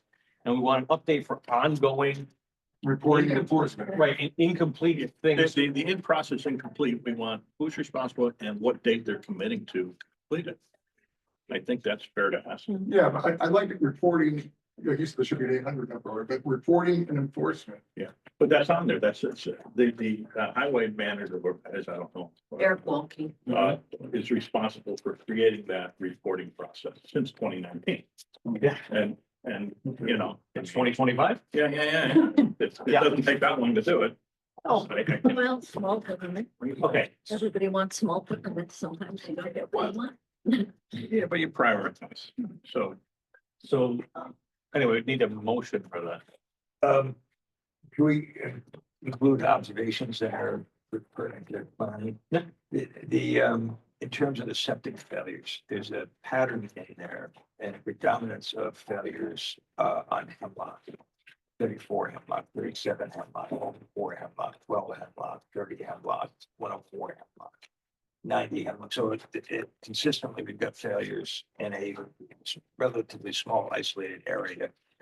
And that's all adjacent to a stream, which is a tributary to a state park, which has a lake. Also, because of that, it should be looked at from the standpoint of infrastructure. Is there something that's problematic in that area? It's just that all those houses were developed at the same time and they're all experiencing failures, but there's just a predominance of sanitary failures in that particular area. And it's up there killing us, so maybe don't worry about it. That's true. You can strike that part. I was just gonna say, so isn't there a plan sewer for that? What's that? Isn't there a plan sewer for that? Hemlock's the one that's just over. I don't know. And it's right on that border of Killingworth, right? It's a. That's right. It's right up- Right now. Yeah, it's the one you go under 9 and go up the hill. That's Hemlock. Oh, yeah, well, that goes up on the hill there. Yeah. In which case, that would be an area to target and earmark the expansion of the infrastructure. For some reason, when I mapped these, I was showing it right up by the Killingworth border. All right, Another do it. Say, up there, but I can't read that side. because again, it's a density, and if we're going to earmark expansion of our, Road is out by. That was more out to, that's what you were looking at. The logging on Westwood Road. yes, Westbrook Road too? Well, this is Hemlock here. 1, 2, So is that Hemlock and 3, 4, There is one, I think, in Oh, Killingworth, there is. off of, 5 on Westbrook. out by Forster Pond. yeah, well, I don't know, it's off of 80. So these are all coming up as Deep River addresses out on Hemlock off Route 80, and I thought it was just on the periphery of Killingworth. No, it's not. Okay, But. the wrong location, but there is a predominance of septic issues. And if it's, I mean, that's a dense, yeah. fairly dense residential area, and if we did have the infrastructure move up there, it would probably pick up. The high school backside. Right. It was just an observation. No, Since we've been talking about infrastructure That's, stuff. yeah, that's exactly, I missed that, so good on you. Okay.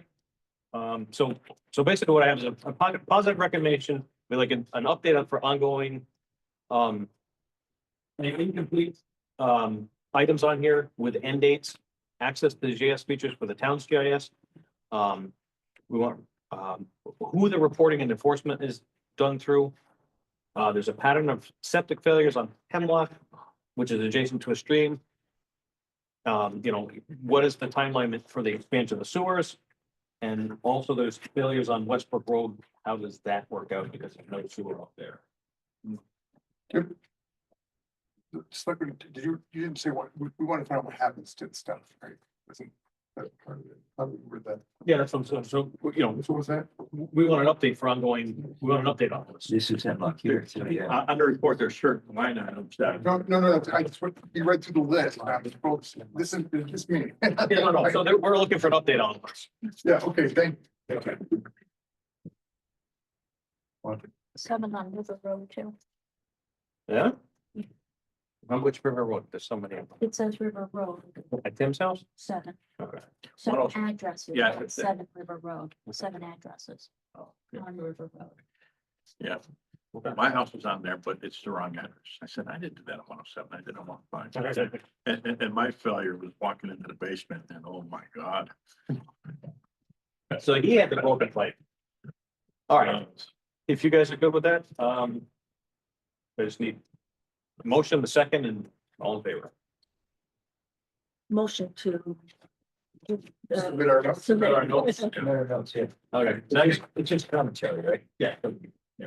Second, Also, all. Aye. Thank you. Okay. Onto a zoning fine schedule, this is item B. So. This has come up before, do we want to implement a zoning fine schedule for, and to. People who don't follow the zoning rules, you say, look, you've got cease and correct, and they just ignore you. It's gives planning and zoning a little, excuse me, gives zoning a little more teeth. You know, the ability to find, the inland wetlands agency is actually moving forward. So the question is, do we want to do that? So that, the last time we discussed this, didn't we, it was with the ZOE's discretion. And then we said, yeah, and we're gonna set that schedule. I think we said. Did we? Okay, Well, I believe that's where we left it off. It's because okay. we said if somebody didn't have their house painted and to grandma. or But something- that's not zoning, that's the blight. Oh, that was the blight The ordinance. blight. There's too many ordinances. I think that- But what is the consensus? Because if you guys are okay with that, I'll look into it and we'll. Yeah, I'm absolutely for it, because the only reason that we have zoning enforcement is because people violate and cost taxpayers. we need to justify it. so we need the fees, but we need the process too. Yeah, okay, I'll dig that up. All right. Thank you, guys. Item C. Discussion. I know we discussed fee, but Yeah. remember now, it was with the blight ordinance, we said we do fees separately. Yeah. We basically discussed it and said that, yeah, we want it, so. So do we need a motion for this or? No, I'm gonna get you, I'll dig up a bunch of them, Zoe, I'll dig up a bunch of them, and Then we'll vote next time. we'll pick through 'em. Yeah. So, on to 105 River Road, preliminary discussion. So first I should excuse myself, or recuse myself. We're not, I don't think we're gonna vote on it, and so, No, okay. I mean, So I'm an acting homeowner, not a member. Yeah, I'm gonna say my name and address for the record.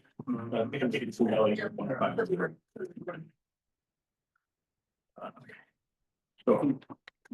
Name, property. go ahead. Tell me what you're doing. Okay, so I want to put a garage, on my house, 2-car garage, 24 by 26. Ideally with a, breezeway, hooking the kitchen door to the garage. It's on a flat piece of land with no trees. I am on the river, so I'm in the gateway area, which complicates things. So here's the map here. And in addition, can I stand up? Just go right on the screen. It took a long time to get this. Yeah. And in addition, this is my son's house. This is my house. So the first thing that I need to do is a land swap, because these are 2 non-conforming lots, so I have to keep them the exact same size. But I need to do a little bit of a land swap to get the 20-foot setback. So the intent here is the land swap would be this little triangle and this little triangle here. And this is the land that I would give to my son as a swap. And they equal 2531 square feet.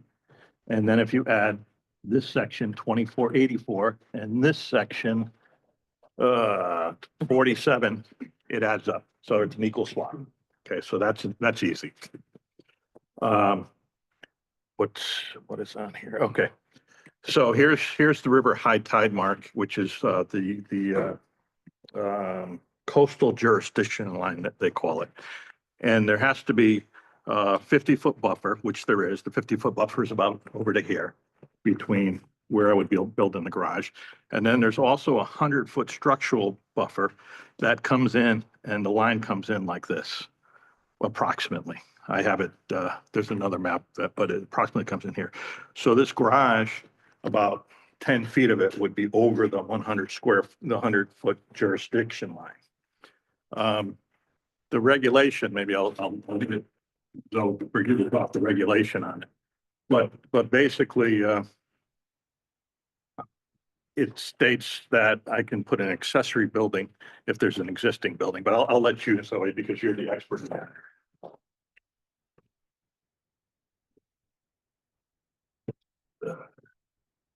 You're muted, Zoe. There, okay. There So you go. here's the language. And Tony and I have already had to read it a couple of times just to make sure we're reading it correctly. So within the conservation zone, no building or other structure shall be constructed, reconstructed, enlarged, extended, moved, or structurally altered within the 100 feet of the Connecticut River or any of its tributaries or associated wetlands, except that a marine facility or any building or structure which is accessory to a permitted principal use and not intended for human occupancy may be constructed, reconstructed, enlarged, blah, blah, blah, blah, blah. Upon the issuance of a special permit by the Deep River Planning and Zoning Commission. So what we wanted to confirm with the commission, because I also got a question from this person that staffs the Gateway Commission about this, about whether or not a variance is needed. So I think where it comes in is really the breezeway. Because I would read this, and feel free to tell me I'm missing something. I am okay with that. I would read this as saying that, so if except any building or structure which is accessory to a permitted principal use, so the single family home is a permitted principal use that is already there, the garage would be able to happen even within the 100 feet via special permit. Because it's not intended for human occupancy. And then I think where we were getting caught up was if it's connected to the house, is it just considered an extension of the house and therefore human occupancy because it's Building in the breezeway. because But it's no, connected via the breezeway. If you built your house with the garage attached to it, that's part of the principal structure. And is the breezeway attaching the garage to the house become part of the structure? Like, does it all one structure now? If so, this needs a variance. So I went through wetlands. I did plans for this myself on my property. So I'm down the Connecticut River, but on top of the lake, and there's a kind of a little limited space, so it's working within. And wetlands, well, with wetlands, they didn't consider the breezeway. They're just more concerned about the, how far it is. And in the case of Tower to Lake, it's 50 feet as opposed to 100.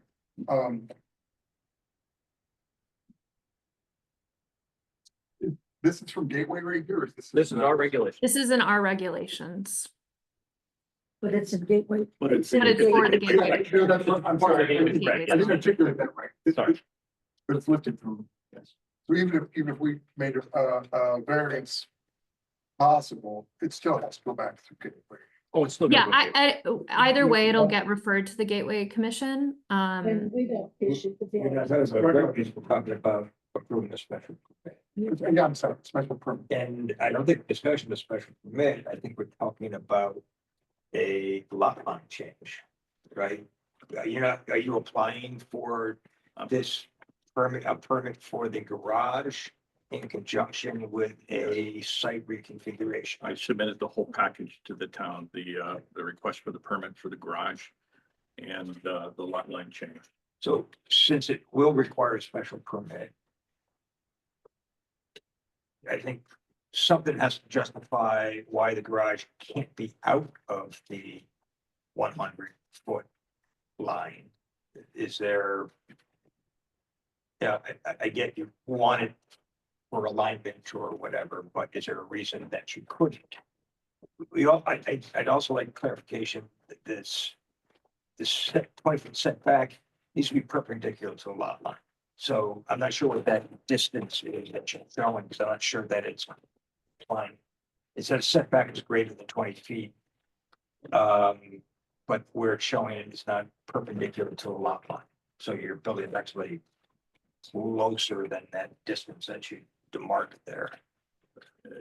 I actually had the surveyor mark down the 20-foot line and the garage is being built beyond that. So I was actually had a list that I was going to throw at him. Just Yeah. So I was going to.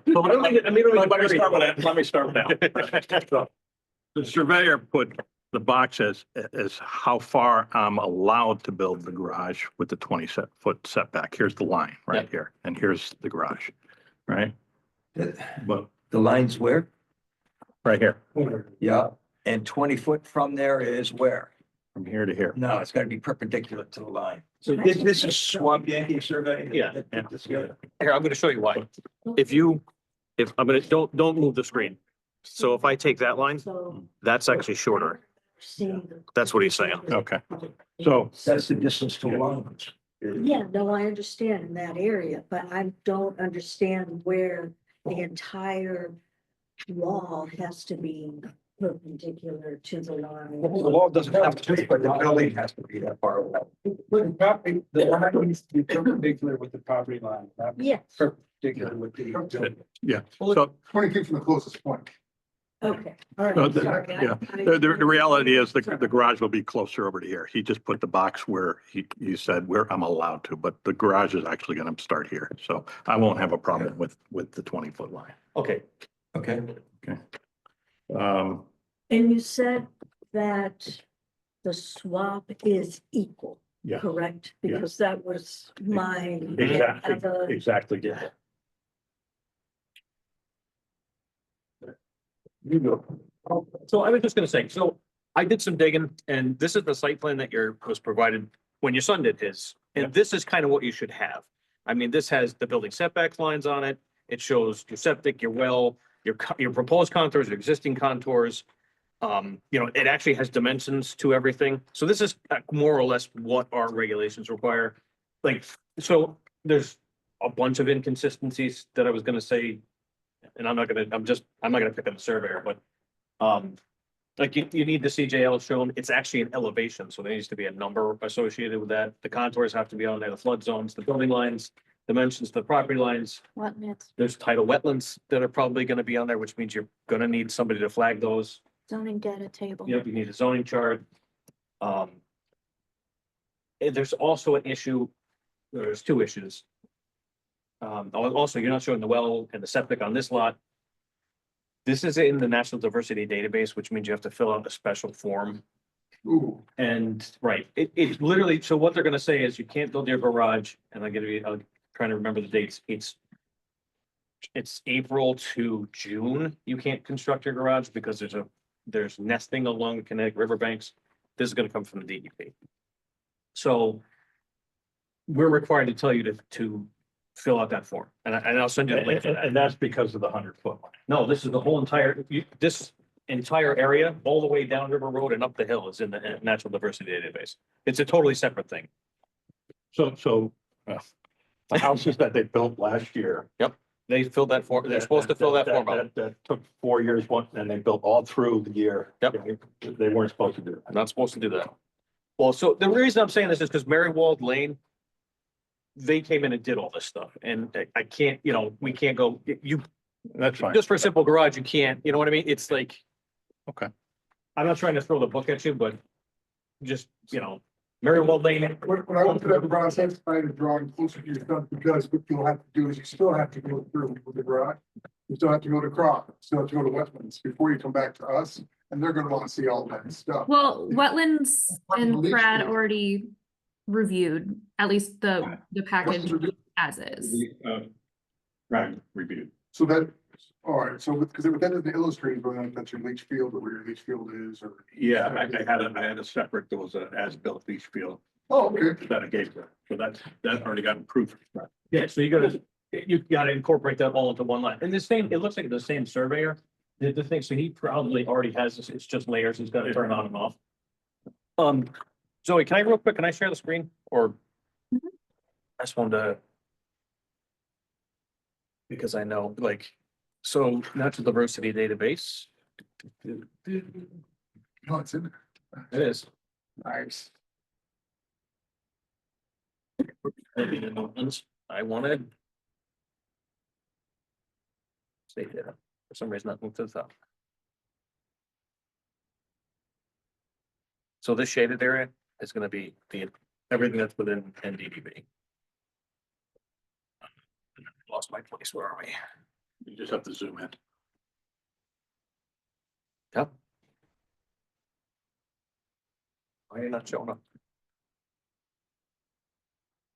Check the box. There we go.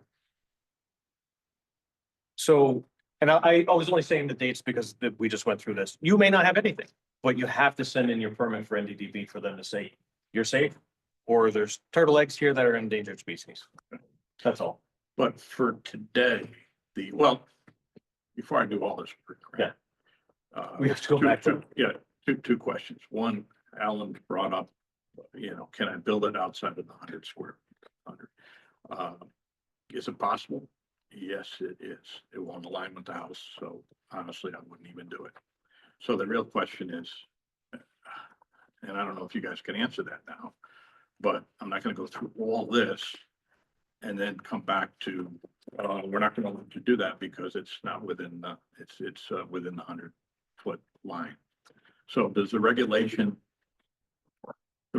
right now says you can have an accessory building within that with a special permit. But then it would require a vote. And we don't know what that vote would be. Is that fair to say? Well, do we agree that if it's not connected to the house, I guess that's so the issue at hand is if it's connected to the house, is it part of this, the main structure?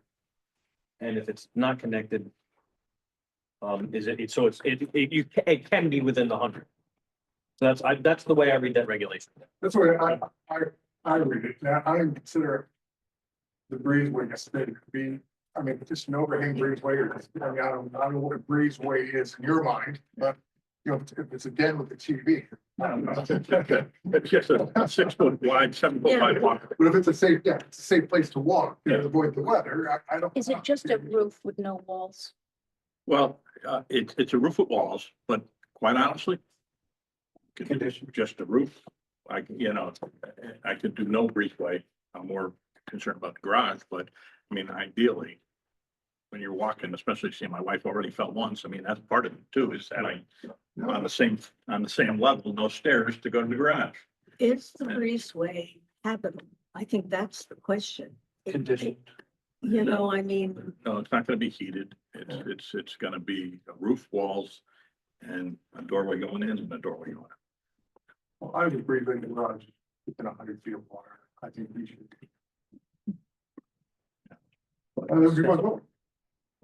In a gateway. Well, that's what I would say. I don't know what gateways were. Answerable. I'm not gateway gateway. opinion, or you subscribe to. Yeah, then That's that's, not the same situation. tell him that, because that's the answer he needs to hear. I mean, you're concerned about this, how this body would vote, or what they think about it, but it really, Alan's right. We have the shows now. Well, maybe this step I need to take. I'm already on the agenda at Gateway for this month. Yeah. I'm gonna propose this with the garage with the breezeway. The recommendation would be get it delineate what it is you want. And if there's things that are close to being non-conforming, adjust the position of your structure to make the impact as minimal as possible. Because we as a town have bought into subscribing to Gateway's regulations, which is very subjective. It's an aesthetic thing. And so any way that you can make it compliant to the letter is. Can you put up the picture of my house? Hold on one second, but that's the problem. If it's accessory, it can be within the 100. Yeah, We need that answer. It says it can be, but this is special permit. That's how I would Which means interpret it. it's Yeah, conditional. to clarify a little further, so this, my Okay. question isn't whether or not he needs a special permit. My question is whether or not he needs a variance. Because What's the hardship? The special permit, no matter what. We don't have to decide the The hardship. way to get it, some special permit, not a variance, because there is no. Right, but Well, so, I got a question from the staffer for the Gateway Commission saying, I think, is this a variance? Because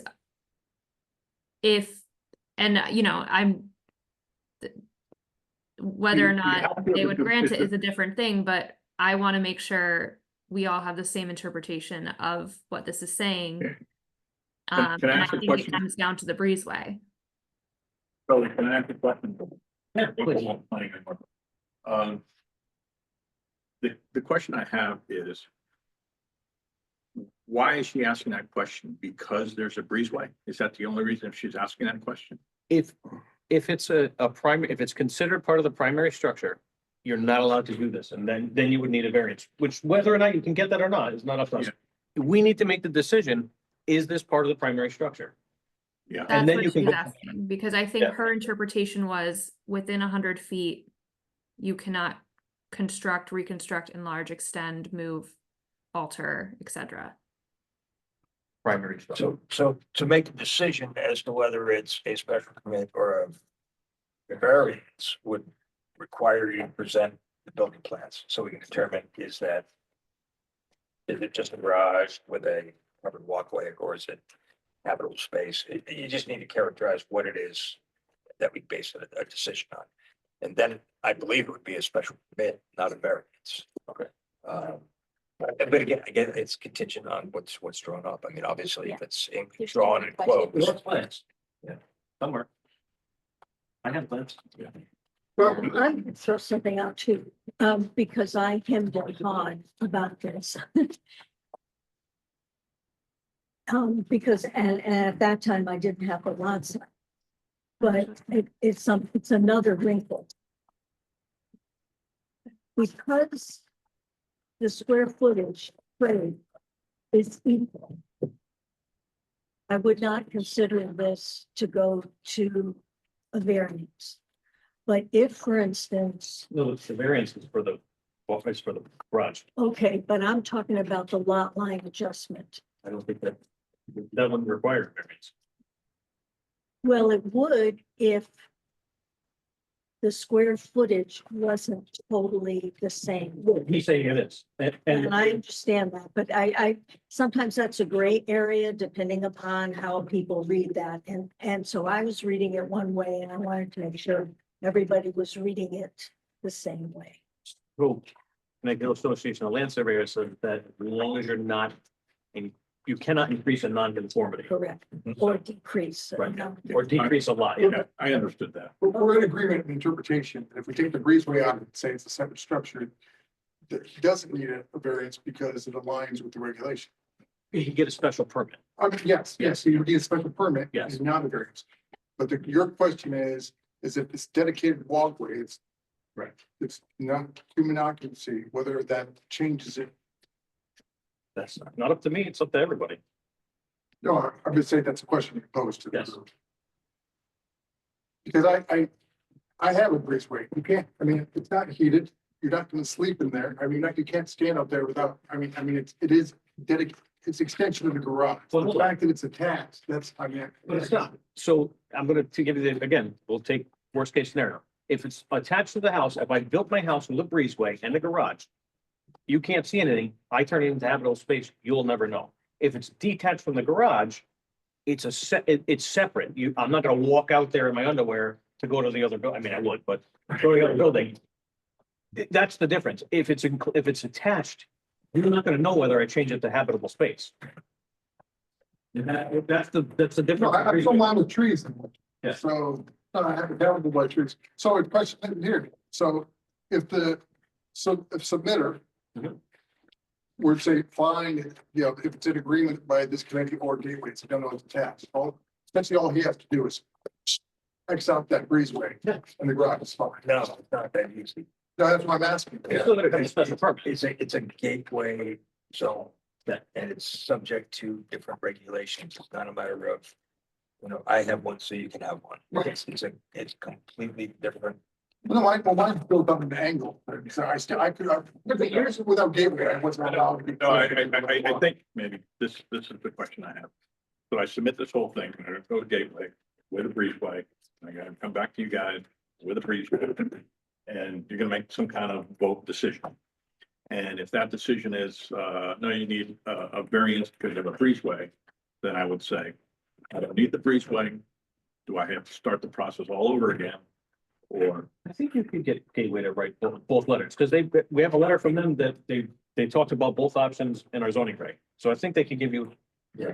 They can give you their opinions with it attached and detached. Yeah. My recommendation is go to Gateway, understand what the recommendation's gonna be. If they make recommendations to make adjustments, make the adjustments before you come to us, because then you can say, Gateway recommended this. I'm compliant with what their recommendations are, and we say, then it's easier to say, based on the regulations we're required to adhere to. The professional opinion is it's in line with Gateway's intentions. So it allows us to then just say, okay, setback, and just the empirical requirements. Does that make sense? Yeah, I mean, it's a difficult area to work. It is, and it's intended to be. I don't. There's a reason for that. I see the issue within the 100 feet. And that's, listen, when I went through wetlands. like Well, that- he's gonna need a special permit no matter what. He's coming back for a special permit if it's just the garage, because it also is over the 4,000 square feet. So no matter what, this is a special permit. Right. So Right. I just need to know if I need to send him to get a variance first. Well, so we're gonna, so we'd like to see what Gateway thinks, and then he can get an opinion on both, and we can decide next time whether it's a variance or, is that what we're saying? Yeah, but if it's a variance, then that's like a 2-month or 3-month process. So I think we want to avoid the variance and just. Yeah, no, ideally, that's why I said I would give up the breezeway. Yeah, I never built mine. I'll just tell you that. No, I didn't. Whatever. Okay, so your path forward is to get Gateway to say both of them. And get some corrections to our site plan there. Anything else? For our non-member at the moment? No, so All right, if not, on to, I'll reverse my recruitment. all right, the DEO. And before you start, I have one thing I'd like to update you on. A neighbor who, I think it's 536 Winthrop Road, they weren't sure of the address, said they installed a pretty tall fence against the guardrails over there. So you may want to talk to the Oh, DOT about that. no. Which Can you, address? you're gonna have to send me that address. I will. 536, I think. If you're coming off Stevenstown, No, I just saw that fence today. I was thinking like, that's a nice fence. but it's like in I the just state saw right it the away. first time today. Yeah.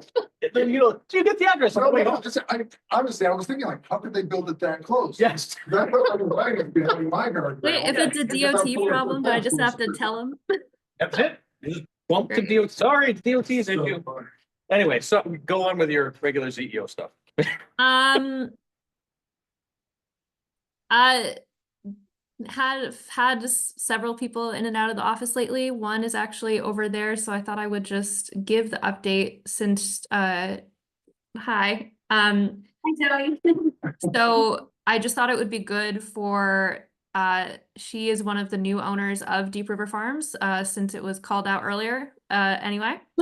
And they will be coming to the commission for a special exception permit for ag activities and agritourism at some point. So they came in this week for kind of just an overview of what the regulations are. I gave them a lot of definitions for all the various types of, what the difference is between commercial agriculture and keeping of poultry and cattle and all of that fun stuff. But I thought it would also be good to have them come here. Originally I was gonna have her just say hello, but we didn't get her on as a agenda item just because both of our preliminary reviews have been late today, but or came in after I did the agenda this week. But I at least wanted to give a quick shout out since you have been sitting there for a while, and just say that if I want to make sure that I guide them well with this permit. Zoe, Yeah. we're gonna, Alan, so let's just amend the agenda, let her. I'd like to make a proposal that we amend the agenda to allow a citizen to discuss their project, not for approval, but for. Second? I second. All in favor? Yeah. Thank you. All right, floor is yours. Hi, everybody. My name is Sherry Navy. I'm here on behalf of my husband and myself. We are residents of Deep River. We since early January 2020. We've been here for 5 years on River Road. We absolutely love it. We were big fans of the farm back when it was in its thriving state. And we had saw the opportunity when it went on sale last spring to purchase it. And so we did. And since last summer, we have been the owners. And since then, we have been working on a plan to reopen the farm store and to make it a great place for the community again, and to have animals and to grow vegetables and bushes, shrubs, flowers, berries. And most of all, just make it the place that we loved so much when it was thriving, when the two ladies, Marissa and Kelly, owned it.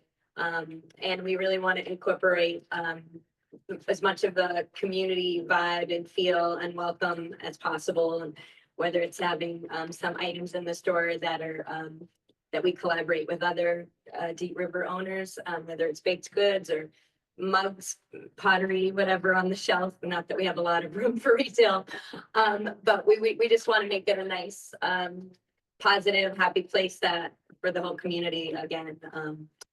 The place that we loved so much when we first moved here. And so that's overall our plan. And like Zoe said, we were here speaking with her, and I know my husband's been here a few times. I'm not sure who he has spoken to, if it's been any of you, but we have been putting our plan together and putting our dream team together to help us get things in order to open hopefully this spring, summer. So this has been a discussion for a couple of years now. And it's always been, I think, positive feedback and intent. But one of the key issues surrounding the, agritourism is the primary use. Is that there is some true agricultural use. It's not just a retail operation. Right. Et cetera.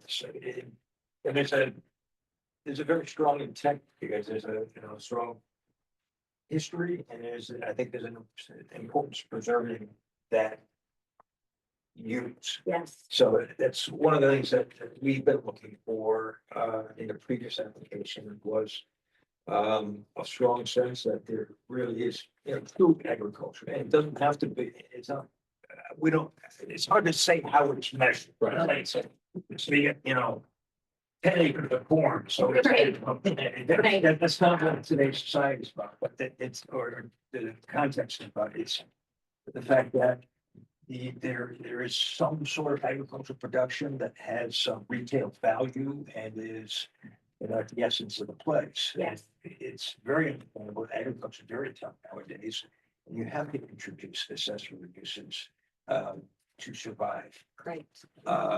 So that's always been one of the questions that we're looking to have answered demonstrated. And I think there's a lot of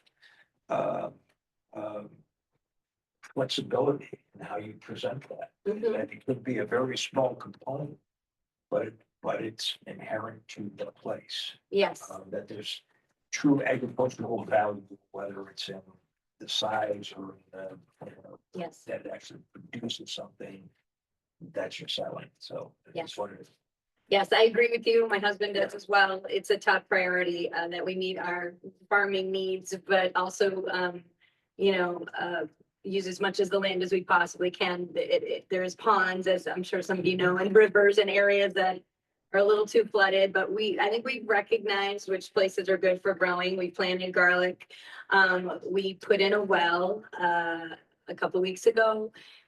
We have mapped out an area with a master gardener that we're consulting with that we're going to grow some cold crop vegetables. And we have a whole plan for a berry section with raspberries, strawberries, blueberries and blackberries. And then we have a whole section where we're gonna have flowers. I think it's about a half an acre for flowers. And then a whole several acre area where we're gonna have some shrubs and bushes. So we have quite a decent plan going to get some real farming happening as much as we can. And then whatever we can't have, things we can't grow, we might, just have some local farmers supplement that in the store. But we are planning on those items that I just mentioned. Yeah, I think you got it solved. And I just wanted to fully disclose it as a curmudgeon. Yes. Yes. Sure. I Best of appreciate luck. I think this sounds awesome. Thank you, thank you. So question on the, I didn't mean to cut you off. Go ahead. So, there was a coffee between there. Yeah. Yes, And we tried to help them in that case, because they don't go coffee on the farm. no. And so I think that's what we're leading in is we would allow if they, there's other agriculture from the area, right? Well, are you planning on being open year round? Or? I don't think we're gonna be completely 365 days a year. We're gonna do, spring and summer, fall. And then we thought, there's a nice opportunity to be open in the winter before the holidays, to do, Christmas items, holiday items, even some activities like, like a do-it-yourself wreath making or pictures with Santa, like something like that. But then maybe after Christmas, probably close between, that time to like the spring again. That's probably what we're gonna do. At least right now. So I have a question on comment. So animals, animals too, I noticed some coops out there, because I mean, that's also agriculture. Yeah, we got the right, we got the permits from you guys to get a couple dwellings. They're like little small mini barns, I guess I would call them, and we're planning on getting some goats. And a couple of guardian animals.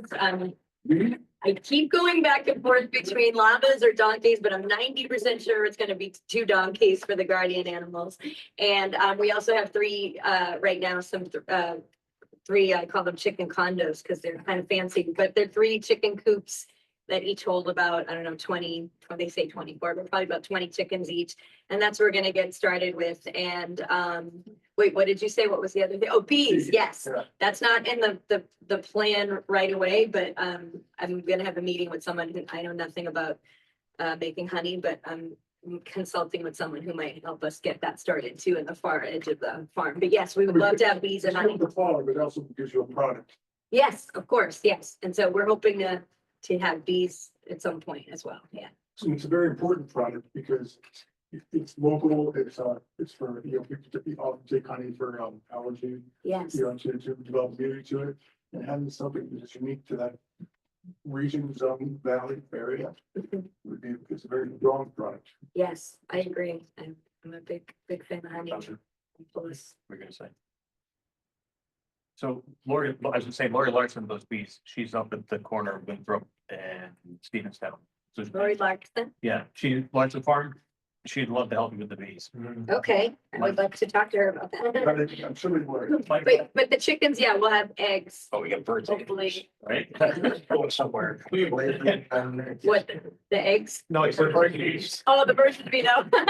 They also sell the Christmas ornament, whatever else, having a product unique, agricultural, Right, and that's, and Larson's do this up at their property, the honey is like, that's a slam dunk. yes, Because it's so regionalized and yes. so strong for your lot. I'm 100% with you. I just am not an expert at it, so I don't have a plan yet of how we're gonna do it, what methods. I know there's different ones, and so right now, that's what I need to do. I need to find a honey expert, but someone has approached me, and now you've given me another name, so we are gonna have honey though, for sure. Oh, good. And I met with the previous farm manager, 2 owners before, it was Marissa and Kelly. And she was telling me too, there's another farm, I don't know what the name of it is, not too far away. And she said they were spraying pesticides and the bees they had on Deep River Farms were dying because of it.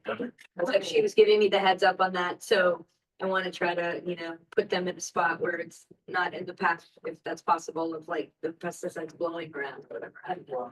But 'cause we're planning on not using pesticides. So my comment was, one of the problems that the last farm ran into, and I think it was one before that too, and there's actually a court case about it, is you have to talk to the Department of Transportation. The Okay. parking issue? Yes. Yes, Oh. that was, I didn't want to be the bearer of bad news. but no, yes. Oh, we, Department of Transportation, yeah, we have like 4 different solutions we're looking at to improve the parking situation. Okay.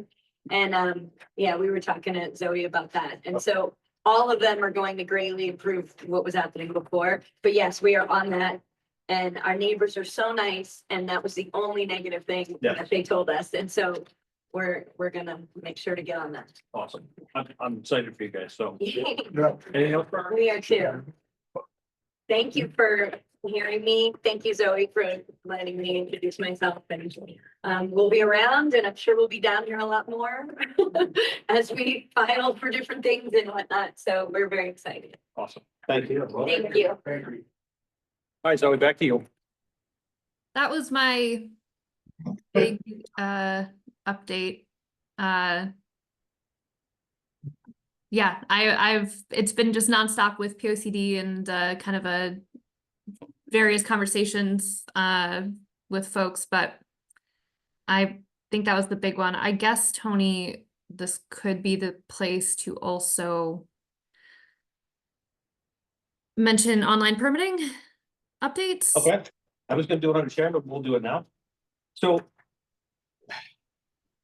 Somewhere in my file stuff here, 'cause it's not, so just quickly, in the OneDrive, there are 2 letters. So we've had a bunch of meetings about online permitting. We all thought this happened in 2021. It has not. The building department has pushed back on the hardcore, and for some reason, we have not moved forward with it. So the last word I got from the first select board was we're gonna have one more meeting to pick one of the 2 vendors, which one of them we had slightly moved forward with. They have a product that I think is a better product by far. But we're still getting a lot of pushback from the building department. And so I'm not sure where we're at with that. There was a letter. I wrote a rebuttal. I wanted to make sure it was in the OneDrive because I signed it as the chairman of planning and zoning. So I just wanted you guys to be aware of what I wrote. So I did give my opinion on it. I had Lisa chime in on it because she works in the building department in Clinton, and she can give the building department view that I don't have.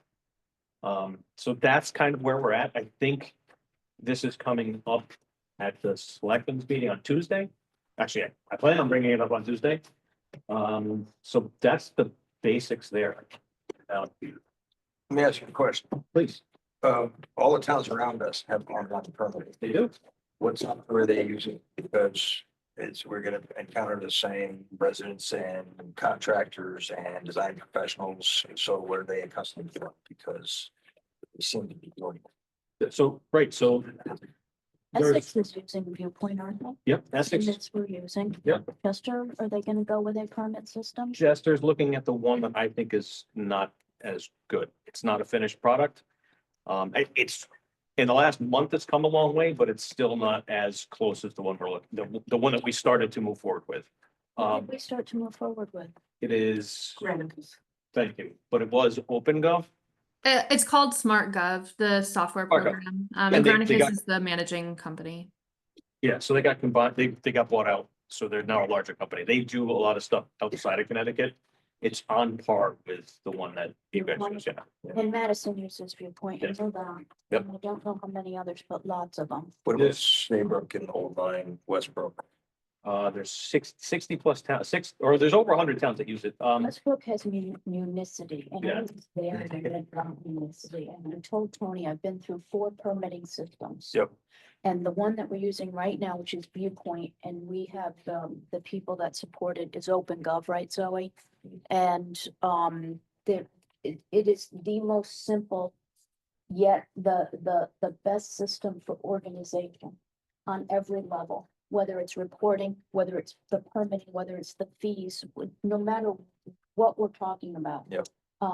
It has turned out to be a really, really great system. Including record keeping and access. Everything, and because the system that we use, the Viewpoint system, does meet the state library retention schedule. So if we don't take paper, we don't have to keep paper. We got rid of all our paper files at one point because we We did too. went with, We're supposed to. Right. well, but now that we have this new permitting system, I can manipulate the system immediately on the phone instantly with someone that's talking to me and says, I'm having trouble, or Yep. do I have to pay this fee, or can you fix my application because I didn't put in that I'm doing X, Y, and Z also. And I can go in and I can edit it. They can't, but I can edit it right then and there, and they can see it. This one does exactly that, which is why I'm excited about this. This also, so they also have, so it has an app. I hate to say that it has an app, but it has an app. And so if Zoe's out in the field, she needs to make notes, she can do it right on her phone in the application. So that's why I said it's right on par with this. It's fantastic.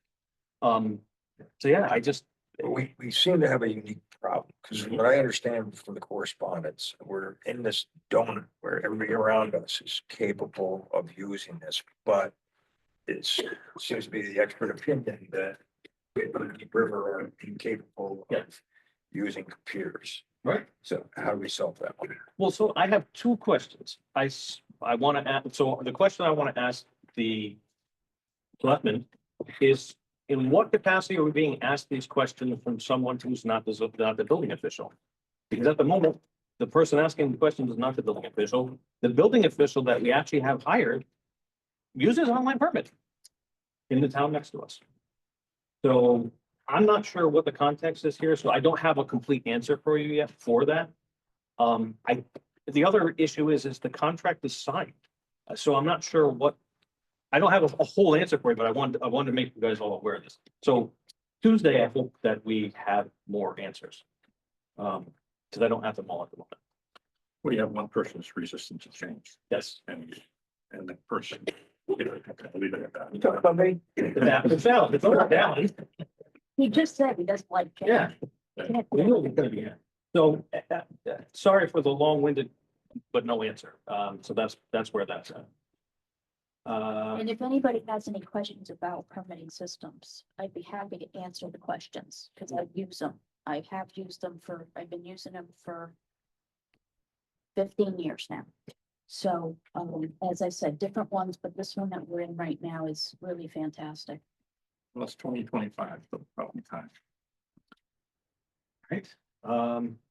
So with that, I'm just gonna move on to P O C D. So would we April 2nd, 5th, what day? And I have a question, actually. Oh.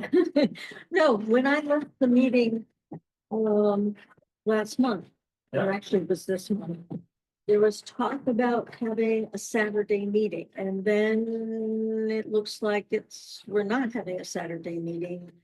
So I think the consensus was that if this next meeting, we don't get a different draw, we should consider having a Saturday meeting. Okay. I did get from Bruce, though, I don't know, so Bruce, the wetlands enforcement officer, said what he did too was he took it to his local housing authority. And he's like, look, you have a captive audience there. They live in town. They're not always going to come out to your meetings, but if you go to their place, and we could do that here, and talk to them, most likely you're going to get everybody in that building to comment on what you've done. So maybe that's another option too. Hmm. So, thought. Yeah, if you do a roadshow, we can go into a lot of places to get, Mm. to get all the stakeholders. Yeah. We tried to hold individual meetings with the stakeholders, and I think the intent of where we're at right now is to get broader public input, not to, hear committee, but get their stakeholder. Because we have that good input from most of them. But I think if we go back to we do this next one, if we don't get any change, maybe we'll try a Saturday. If you guys are all okay with an early Saturday something. Yeah, I think an early Saturday is fine. I think it would be more difficult to go on a multiple. Yeah. Roadshow kind of thing. Yeah, I think that'd be possible at this point. I did think that the graphic was good that you put together, Zoe, with the maps with notes on there. Yeah. I think it did demonstrate that with our soliciting broad input at this point. Yeah. Is that what we're doing again next time? The stickies on the map thing? Because I thought that was So- great. So I was wondering what you all thought about kind of having it be like we start with people before people all sit down and sit for a presentation. We start with asking people to take a look at the maps and at the things and put their thoughts before we do anything else. And then we can give the context, and maybe that will help get it a little more engaged. There are a few techniques that you can use to get people engaged at the outset. It's like the dollar trick. You say, everybody walks in, you give them an envelope of $5. You say, Yeah. place those dollars on the map where you think the town will benefit most. And if somebody's gonna be in the parks or the, whatever, just that type of thing to engage people to start to give their opinion, but, I think it started to work well last time. Yeah. I think so Yeah. too. Yeah, so if any of you have any thoughts about, yeah, if we want to ask them to just identify areas on the map or like,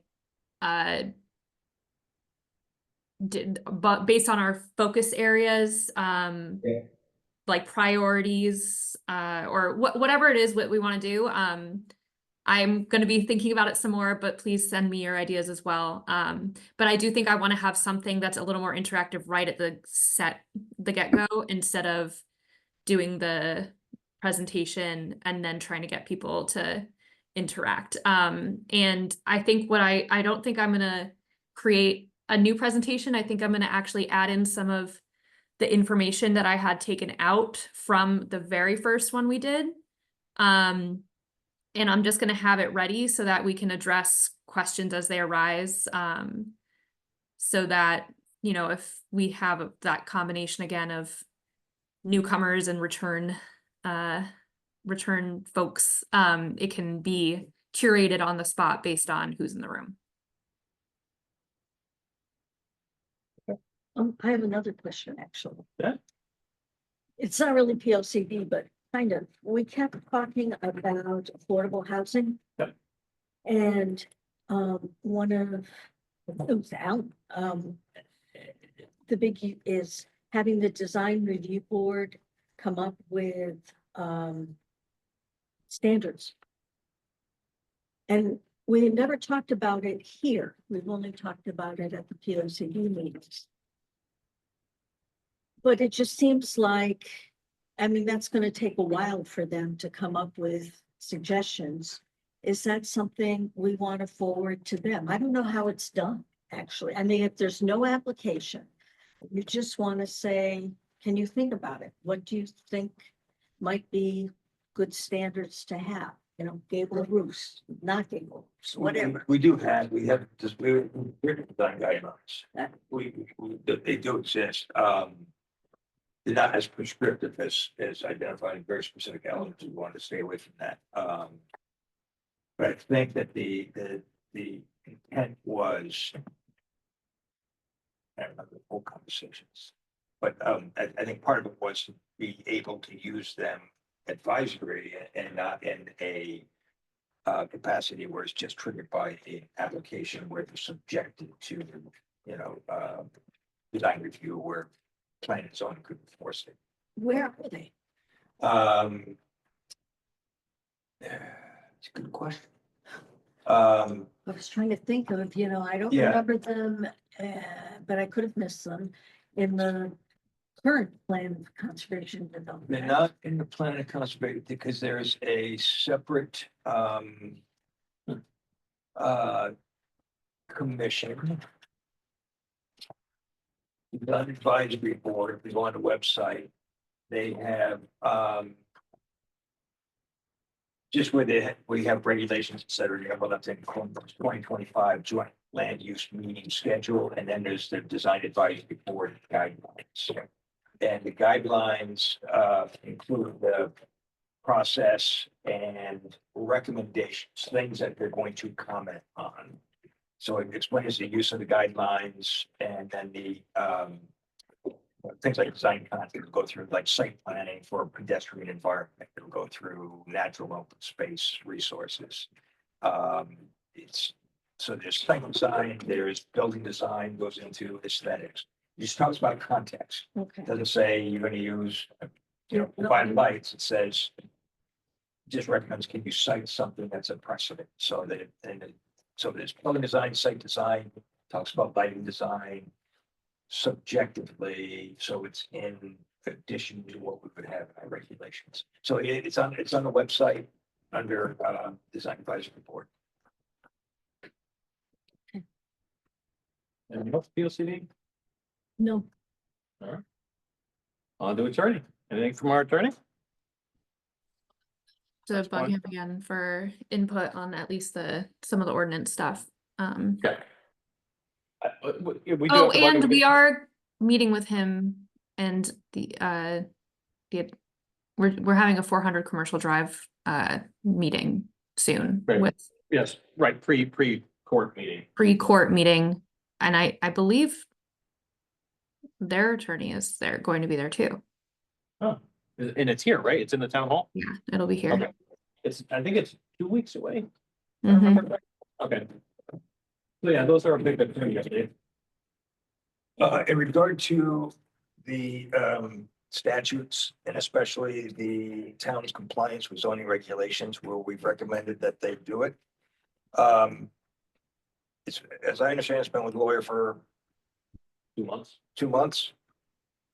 Tell them to shit or get off the pot because we've got the biggest building project in Deep River ready to move forward. And we're about to engage the design team. Mhm. And they need to know whether we need to comply with zoning regulations, keep a variance. Because it goes to whether the existing site is viable or not. So you know, the lawyer, if he's working for us, he needs to work within our time frame because this is critical. Okay, I personally email them when we leave here. Anything else for attorney? I wouldn't have commented on that because don't forget, even if it fails to pass for planning, for coming back before zoning, it still needs to come to planning. Anyway, on to chairman. So now I got a question for you guys. This is gonna be a tough one.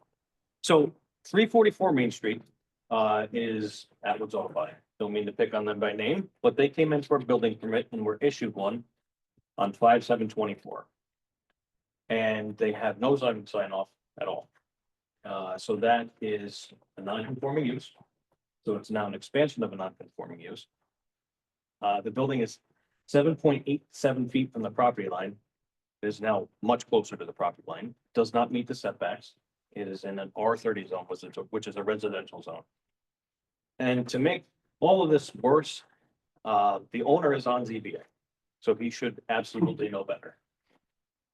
So, So wait a minute, yep, back up a little bit. I'm trying to do it. This is at 344 Main Street? Atwood's all by. Oh. Okay, So there's two issues with that, and I'm gonna bring up another one because another place came in with a permit in place that doesn't have zoning sign off. And this is gonna seem petty when I explain it to you, but let me finish and I'll explain to you why.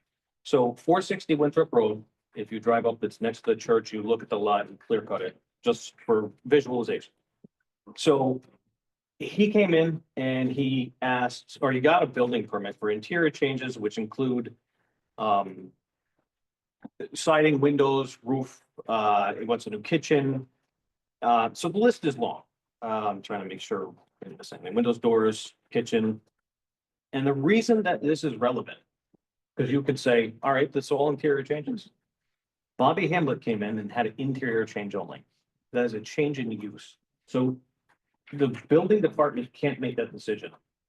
This Connecticut state statutes and the building code all say that wetland signs off, then planning and zoning, you know this, and then the building department. And that is not happening. So my question for you is, how do you want to, what do you want to do? You can send this to the state and the state can get involved. There's it's called Codes and Advisory Committee. Or we can ask the board of selectmen what the issue is. And this goes back to something I said earlier. This was signed off on by the prior building official. He was employed by the town, but isn't the building official. So if it goes to codes and standards, I'm not sure what happens. But it also should be brought to the board of selectmen. So anyway, now that it's all in your lap, what do you want to do? When you said ZBA, who is Atwood Bottom is owned by? Like George Atwood, and he's a member of the zoning board of appeals. He's on what? I thought he was zoning board of appeals.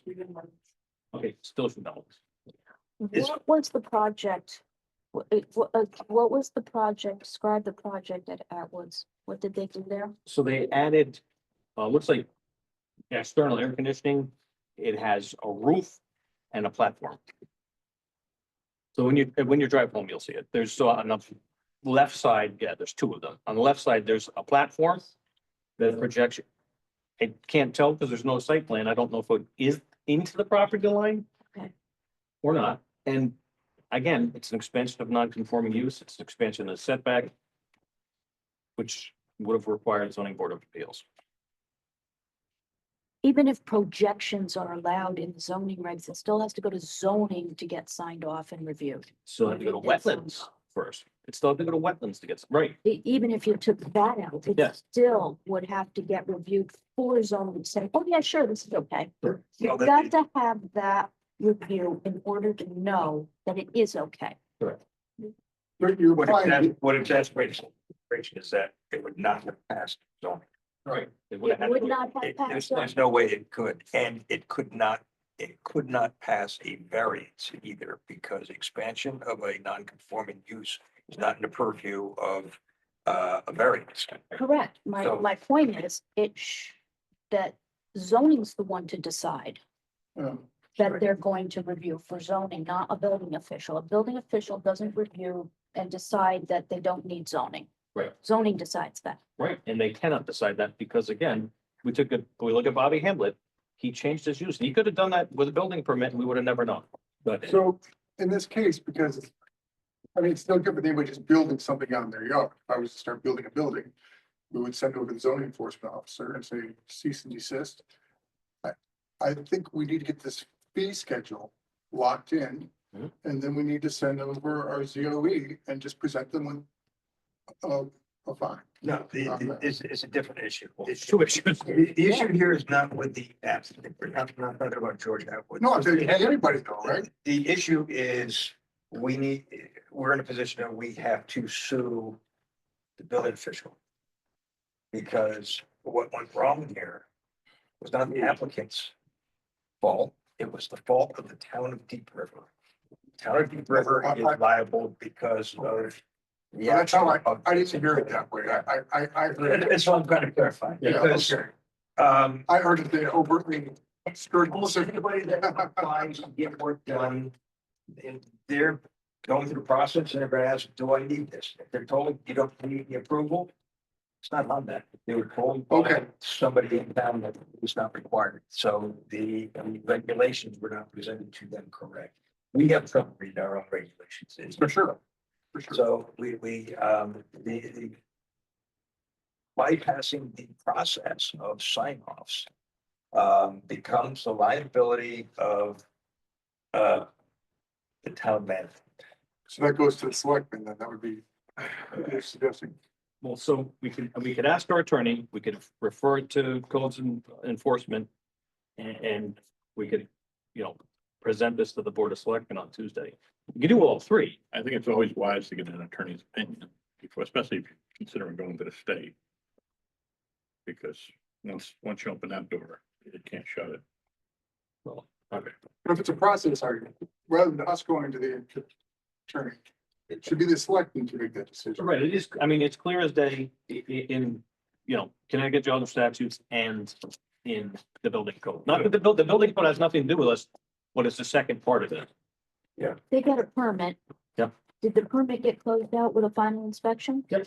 Then I don't believe that we can do anything about it as far as telling the applicant. well, No, it's not the applicant, right, it's not the applicant. So this all has to do with the building official and whether the town wants to do Process. something about it. Yeah, Right. and it would be this commission that brings the lawsuit. Here's the problem. So in the building department, they have, when you apply for a building permit, make sure you do these 6 things. Mhm. I had to do. Yeah. Just did it. Yes. Right? Yeah, same here. The second to last is certificate of zoning compliance and certificate of land wetlands. Mhm. What I'm saying is the building department did something wrong. Yeah. But, the applicant isn't clean either.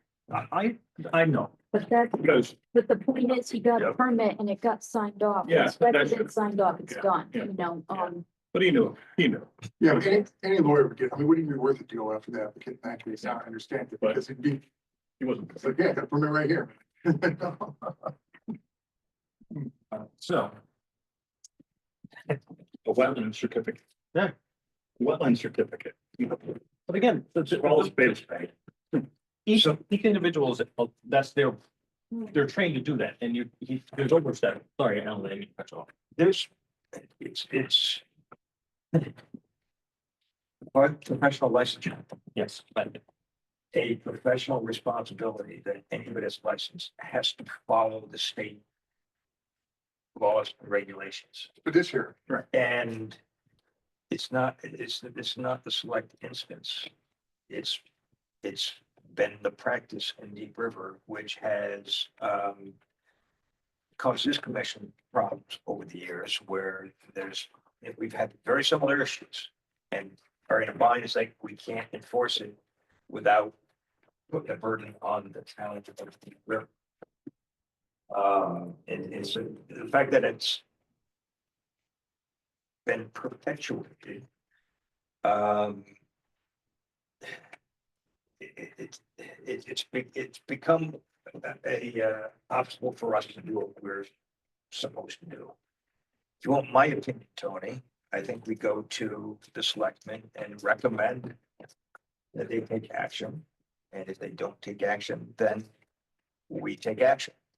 Because it's in our purview, to rectify this, but, I think we give the selectmen the opportunity to correct, because it's the executive management that needs to see the correction.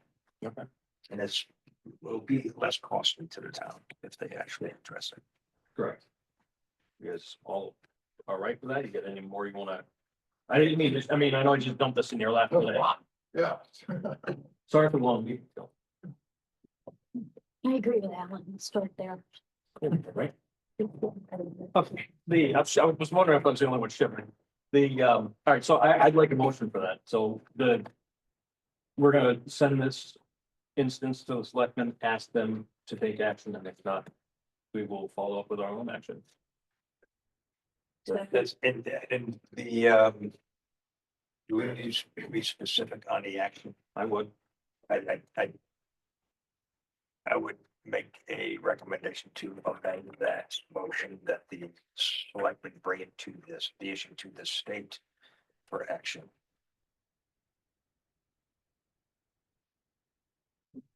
And that was our action, if nothing's done. Our action's nothing done, then, I mean, we're gonna ask them to act on behalf of the town of Deep River, and if the selectmen choose not to, then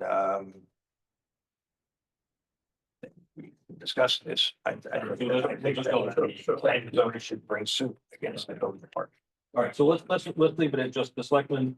We're gonna bring this to selectmen to take action by bringing this to the state. And if nothing's done, we'll rediscuss this. Are there no other actions that the selectmen can do other than bring it to the state? Give me one second. I'm not sure because again, I don't know the position of the person at this time. So, Katie, you were gonna say something? I am in support of this being an issue and you're addressing it. That being said, rationally, I would have a first step. Two things you ask the selectmen. The first one is for them to have the first selectmen specifically lay out the responsibility to the building inspector. According to the state statute, these are the steps that are done. These reviews are done before the building permit is given. Secondarily, because this is happening, then to refer it to the state. So two things are asking for. One, to make very clear from this moment forward, this is the path we're following. We're following state statute in this town. Okay. It's a novel idea. Is a town required to, or by the state, is that what we're saying? I'm just trying to understand, go to the attorney for advice versus immediately telling them to go to the state. And I don't understand. General statutes is very clear. The process is the process is the process. Okay. There's a codes and enforcement for this kind of thing. Okay. What's the process?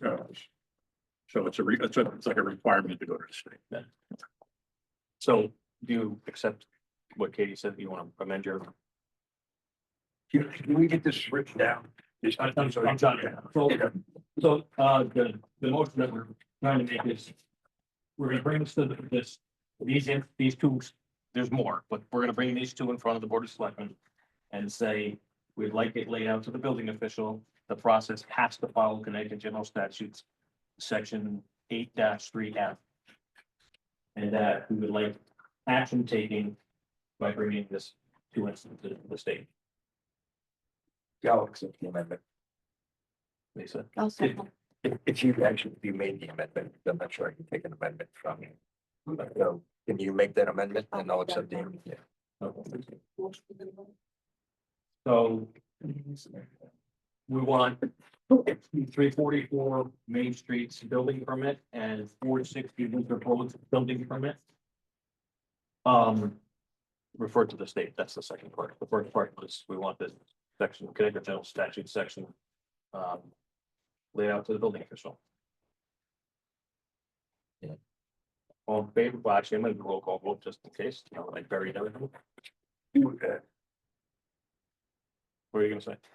I'm just curious whether I mean, we know of two instances. I know more than two instances. So do we want to limit it to two instances or do we want to have it Yeah, let's- opened up?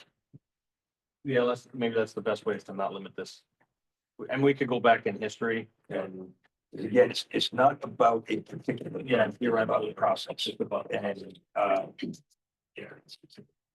It's an ongoing process of not following state statutes. The two most recent examples of it are these two. there you go. Okay. So Nancy, you follow all that? Okay. So we're gonna refer the ongoing actions to the first selectman. They need to lay out to the building official. They have to follow Connecticut General Statutes, and we would like these prior actions referred to the state. I'll accept that amendment. Second, I'll second. okay, Tim?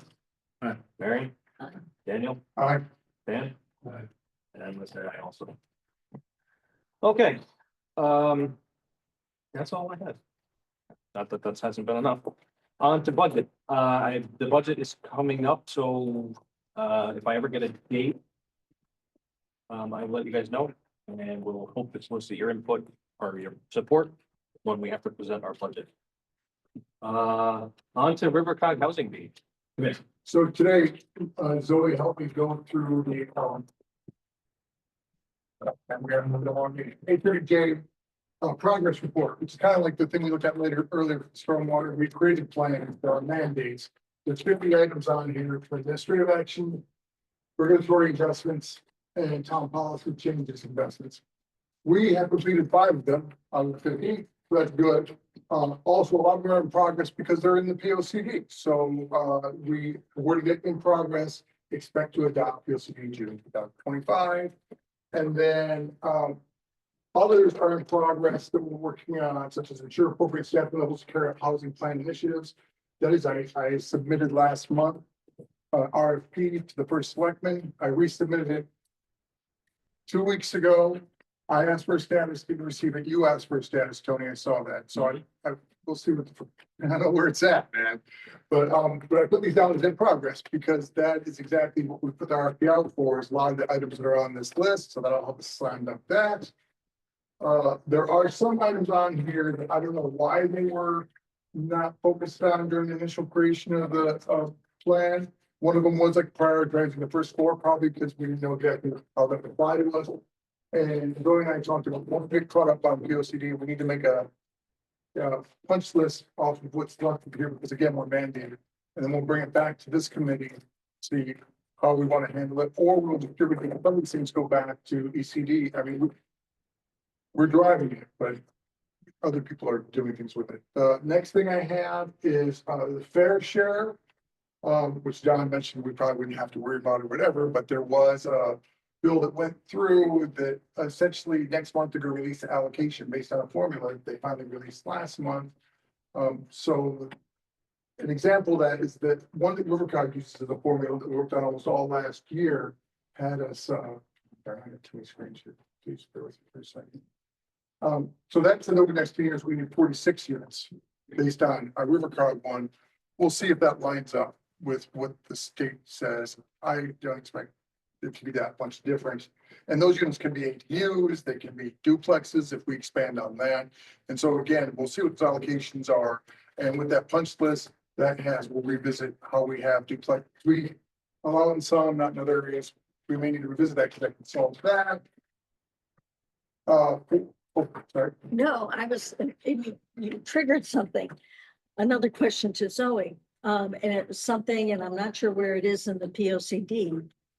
But there was a line item that said Deep River had a lot of two-family units. And it just said two-family units.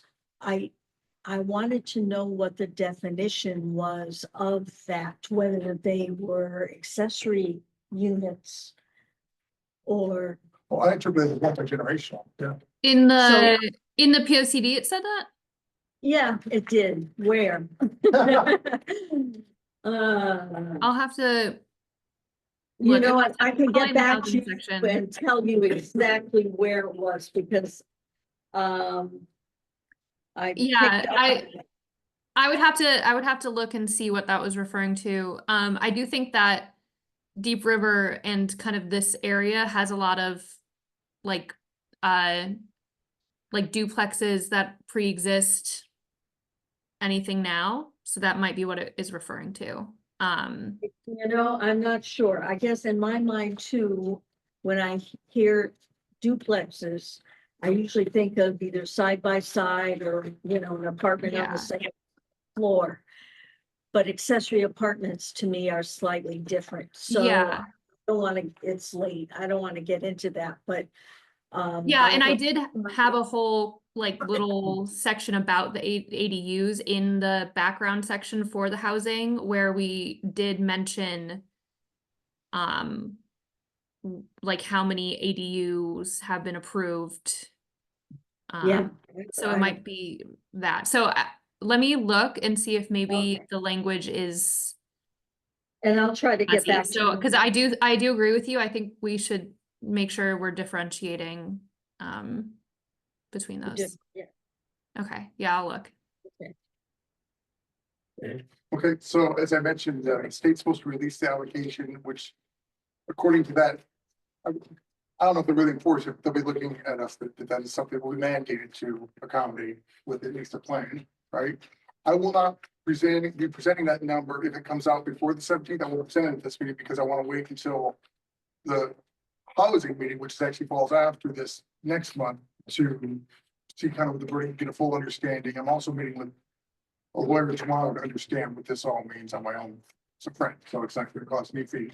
I won't be at next month's meeting, I'll be in Barcelona, so I'll try to call in if I'm not too drunk. Yeah.